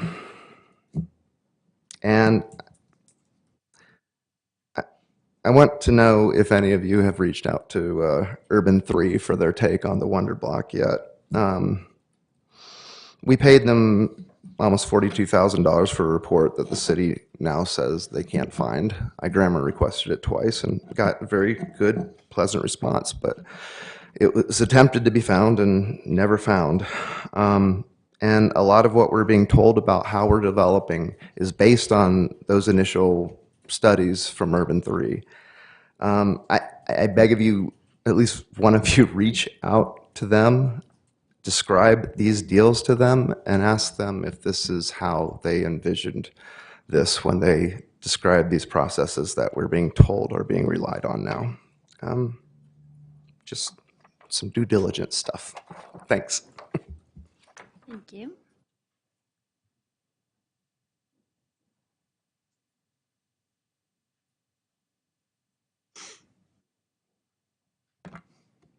Control now. I'm gonna make it work on the timer so I get more time. Just don't blind me. Angel Castillo, Ogden resident. One of the things that I hear lifted up a whole lot is how hard our employees work, and they do. They do work very hard. And whenever an employee is asked to do something, they put a lot of work into it. And I would also like to remind you that is literally their job. Their job is to do work for you on your behalf when you ask for questions, when you want things put together. As a former planning commissioner, I literally had heard another planning commissioner say that she was going to approve a quick quack car wash because he put so much time into the proposal. And what she was missing, it was as a cookie cutter proposal that this gentleman takes across the United States and just changes the names and the dates and the pictures. I literally could find that on a Google reverse search. So I want you to make sure that when you're considering the administration giving you what you need and calling for a procedure, it is your job. It is your job to be the check and the balance. And it is your job to kick the tires and make sure that the ideas are good. And what Janine put forth is what you asked for, but you need so much more. And there is a difference between a database and a pre-qualified pool. And you can single source bid something with a pre-qualified pool that you participate in and has a start and an end date that you apply for this pool. You may be in this pool for 16 months, and once you get a job, you have to go back to the beginning again. And then that would allow the flexibility for a single source, if a single source bid was required. But as other people have said, it's not. There are lots of people who want to build here. There are lots of people. I've heard both things. I hear the mayor say, we're built out. And then I hear other people go, well, the developer, the planner, the developers are beating down my door. When are you going to do this? We want to build here. So it's somewhere in between. And to allow an executive director to waive a public solicitation right is so dangerous. The planning department doesn't work like that. That's the easiest thing. The planning department comes to the planning commission. It gives them an option, yes or no, and they're forced, no matter what, even though the planning department knows better than any planning commissioner because they're credentialed professionals. They still go through the process. It's to have accountability. It's to make sure that everything is all the I's are dotted, all the the T's are crossed. I was once told when I was shown that most bike locks are completely irrelevant. You can spray a really heavy lock and crack it. It's to keep honest people honest. the check and the balance is necessary. Please go back to the board on this. Thank you. Thank you. Any comments online? I don't see any hands up. Okay, great. Well, I'd be happy to have more conversation if there's any more comments or questions, or consider a motion.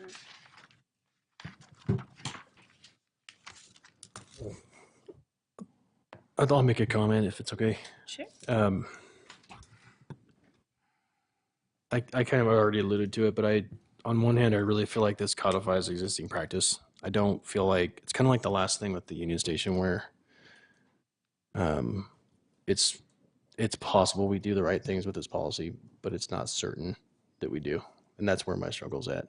And I think it all comes down to the willingness of administration to put a good forth effort, put forth a good faith effort, I should say, in creating this competitive environment, finding the list of qualified contractors and developers. I think this policy is only as good as its implementation and the willingness to be behind it. So I think that's the question that I have is how willing are we to do it? For me, I'm not in a place where I want to approve any projects that don't have a completely different layer of transparency and accountability. And I think this competitive environment, I mean, we heard it tonight on the other item where we're told that people are looking at Ogden. Ogden's the example. People want to do business here and they want to follow our lead. And that means there's people that want to invest and they want to have success here. And I would think it's time that we give that opportunity. And I think that can happen with this policy, but I don't know that it will. It doesn't give me the certainty. So that's where my struggle's at. It sounds, I just have a question. So are you saying we just don't do RDA projects anymore? I mean, that's kind of what it sounds like you're saying. No, I'm saying I don't want to approve projects like the 550 24th Street that haven't gone through a competitive, transparent process. So should we get our own lawyer? I mean, if our legal team is saying this is the best we can get in a policy or which process, this is the only process that we can dictate. I mean, how do we do that if our legal team is saying we can't do that? I guess that's just a question I have. I don't know if it's for you, Gary, or for you. That's not what I'm saying. Oh no, I'm trying to figure out how we make the policy more specific if our legal advice is saying that we can't do that. And so I'm not arguing and I'm with telling you, I don't know. Yeah, and I it don't all know. comes down to how much good faith the administration puts into implementing this policy. Right. That's what I'm saying. Did you want to comment, Gary? I have never said, nor will say, that you can't be more strict. The question is, do you get any projects out of it? And so really all this is a balance between the administration's desire to get projects for you to approve and your desire to have projects that withstand public scrutiny. That's kind of the balancing act. And so I'm not dictating that this is the only thing that's legal. What I'm really doing is trying to get both sides so they can come to an agreement. It's a joint type process.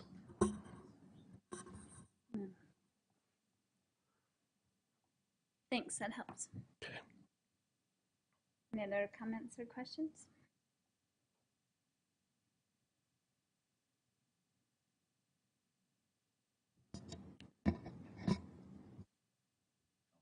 Oh, okay, sorry, I thought you were pushing to do it. Okay, well, I'd be happy to consider a motion on this item. And I wasn't trying to argue with you. I'm like, what do we do if we can't? Okay, so quick question. Sorry. So were you kind of on the same page as Ben? Is that why you asked the question you asked? I'm just curious. I'm just saying it feels like this is the best policy that we could get written in the current situation. So I don't know how to move forward if we want something stricter. Because Brandon pointed out to us the other day that we do get to make the rules and that he would, follow those rules. But if this, so I guess I'm just having a hard time understanding how we get there.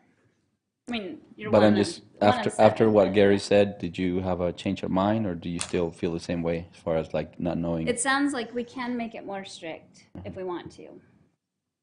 Right. That's what I heard, but I don't know if everyone is in agreement with that. Did you have something, Bart? Sorry, I don't. No. Okay, thank you. Thank you for. I think the one takeaway for me was just getting the information sooner. That to me is, there's a lot of value to that. And so in each case, you know, with that 30-day notice from administration of was it an intent or that an agreement had been executed. To me, that brings the board in at a sooner date and potentially, you know, puts us in a position to ask more questions at that date rather than 2 years down the road. And I think there's a lot of value to that. And I think there's a lot of value in something where maybe we're overlooking, but we are the final say in a lot of these decisions. And so if we make it clear as to what we're willing to tolerate and not tolerate, I think that sends a clear message too. There is a pathway in this policy to do the right thing. There's also a pathway to go around it. Mm-hmm. And so we do still hold a lot of the cards in this system.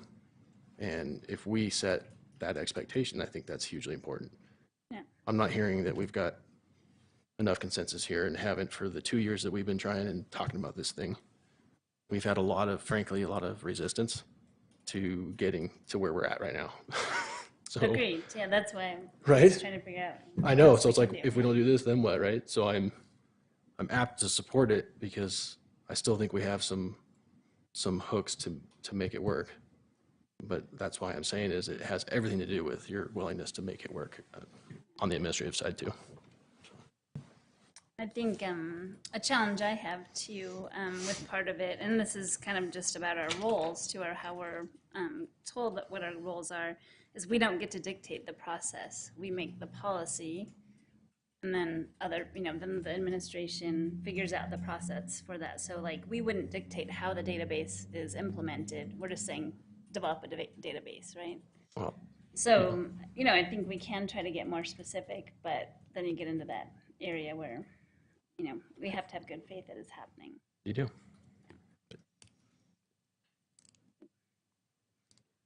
Okay, well, I'm happy to consider a motion if anyone has one.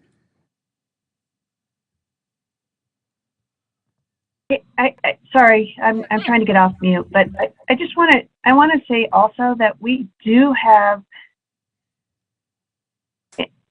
So I think we forget that we do have the ability to have a say in the process. So if we're looking at one parcel, the 24th Street parcel, for instance, we had a say that it moved from a city parcel to the RDA, and we voted to move it to the RDA. We voted to do that. And so I think we have to be more aware of what the ramifications are down the road, not just necessarily at the end of the process, but what the ramifications are of our vote early on. And I think we need to think through that, and not necessarily just say, okay, this is a great thing. The second thing is that a process was followed, and I'm going to say that a process, whether we like it or not, was followed. And I sent you all the link to the process of it was sent out on our website, or it was conveyed on our website that this parcel was available to purchase, and so or to do something with. And so I think, again, whether we like it or not, a process was followed, and we're trying to make that process better. And so it may not be perfect. I said this in the work session. The enemy of good is perfect. And I think we're at a point where maybe we should look at, doing something and then making it better, making it more like what we want it to be. So again, I just think that we sometimes we don't realize the whole process, whether that's conveying it to the RDA, whether that's, you know, we just need to be more aware of our actions along the way. That's all I have to say. Great. Does anybody have a motion? Can I ask a question first? Please. Sorry. Yeah, no, go ahead. First of all, I'd like to piggyback on Councilman Ritchie. I do appreciate the concession or the language that brings the agreement to us much earlier, within the first 30 days. I appreciate that. I know that was a concession made on the administration and Brandon and his team, and so I do appreciate that and allowing us to be part of the process much earlier. I think,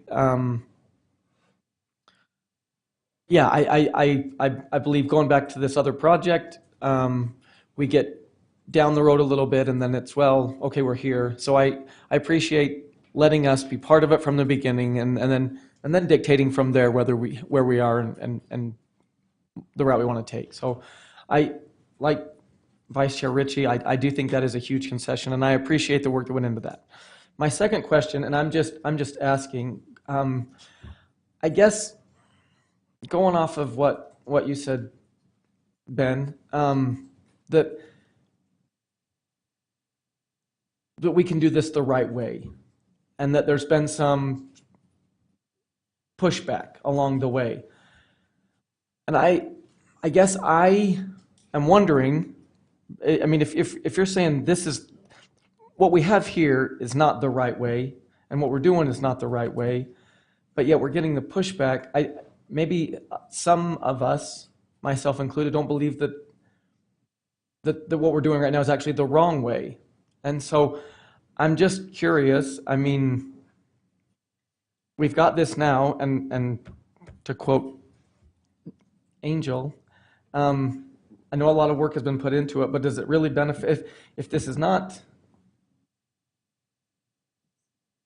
I think it's safe to say, Ben, that you've been driving this force. You're the driving force behind this, right? You and maybe Councilmember Lopez. If this isn't what you want, is this really the way we should go? And that's my question. I mean, do we want to continue? Do we want to do this just so we can say we have something, or I mean, if I haven't talked to everyone, but I'm not sure everyone believes that what's happened is the wrong way either. And so that's my question. I just don't know if. So I guess I'd like to have a little bit of conversation about that. Is we're at a point here, and I agree that we can always make the process better, and I look in here and there are things in here that do make it better, but is it the goal we're looking for? If not, what do we do? So it's okay if I answer? Yeah, I also just have a comment too, but go ahead. Go ahead.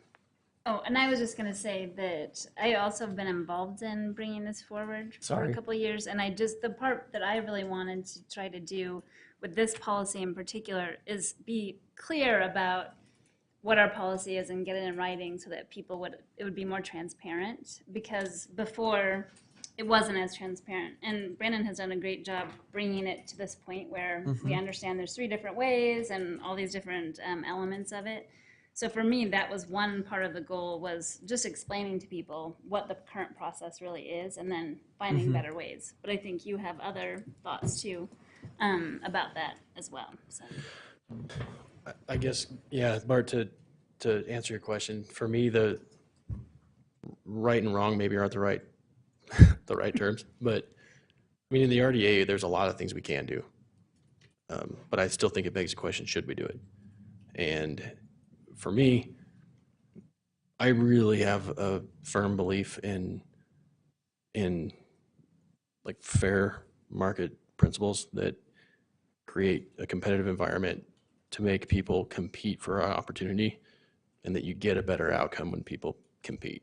And so it's for me, just from a value standpoint, I want to see that, and I'm not seeing it when we can just choose whoever we want and negotiate the deal, and then they tell us the numbers that we need from industry, and then our response is, well, if that's what you say, I don't think that gives us the best leverage and the best opportunity for the best deal for Ogden.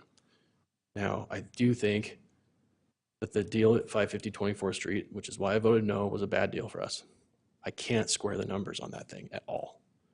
And the answer with the way we're doing things now is, well, that's what they told us. That's what we negotiated. And I want to daylight that. And instead of having to be a negotiation, I want it to be a competition.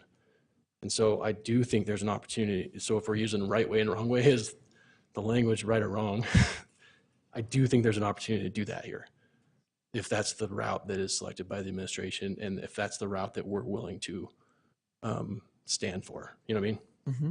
But there's also a lot of ways to go around that and to do exactly what we've been doing.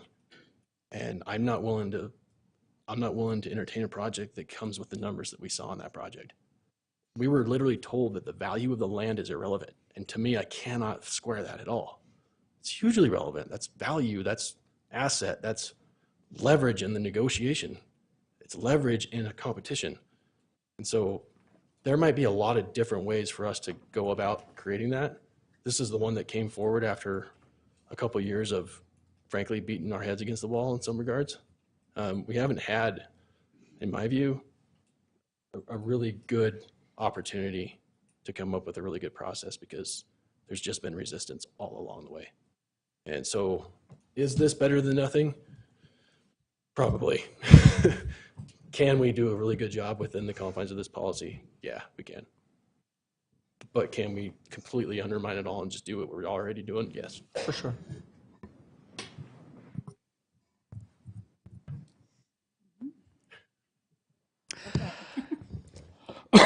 Excuse me.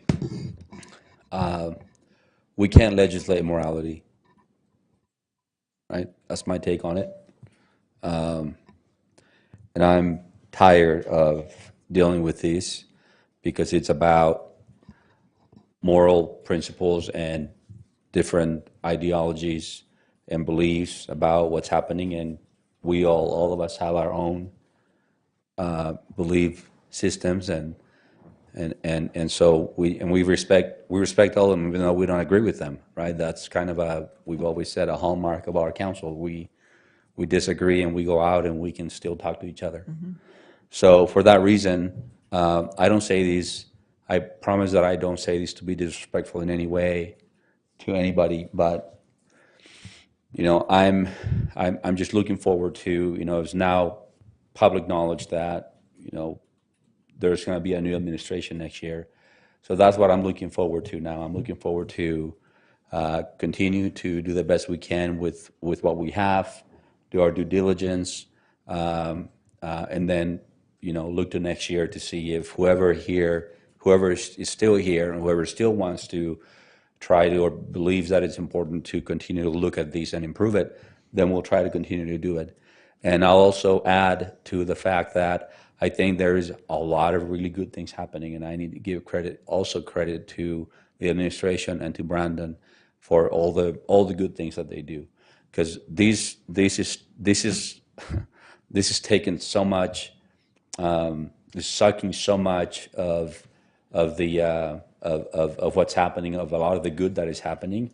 So I do need to point that out, that I really appreciate all the hard work and a lot of the good things that have been going on. I mean, everybody keeps talking about, everybody wants to be in Ogden.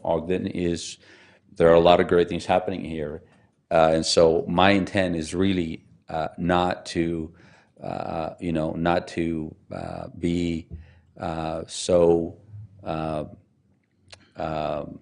negative about this one issue, but it is what it is. So, that's all I have to say. Can I share one more comment? Sure. If It's already 9:30. Why not? I'm just teasing. I'm just teasing. Go ahead. then fine, I'll leave it at this then. This policy is as good as the administration wants to make it, and it can be every bit of current business and codifying current business if you want it to be. I would implore us as the RDA, we are the RDA, we're constantly reminded of our lane. We're constantly reminded to stay in our lane. And I feel bludgeoned to the point of submission about that all the time and all that we do.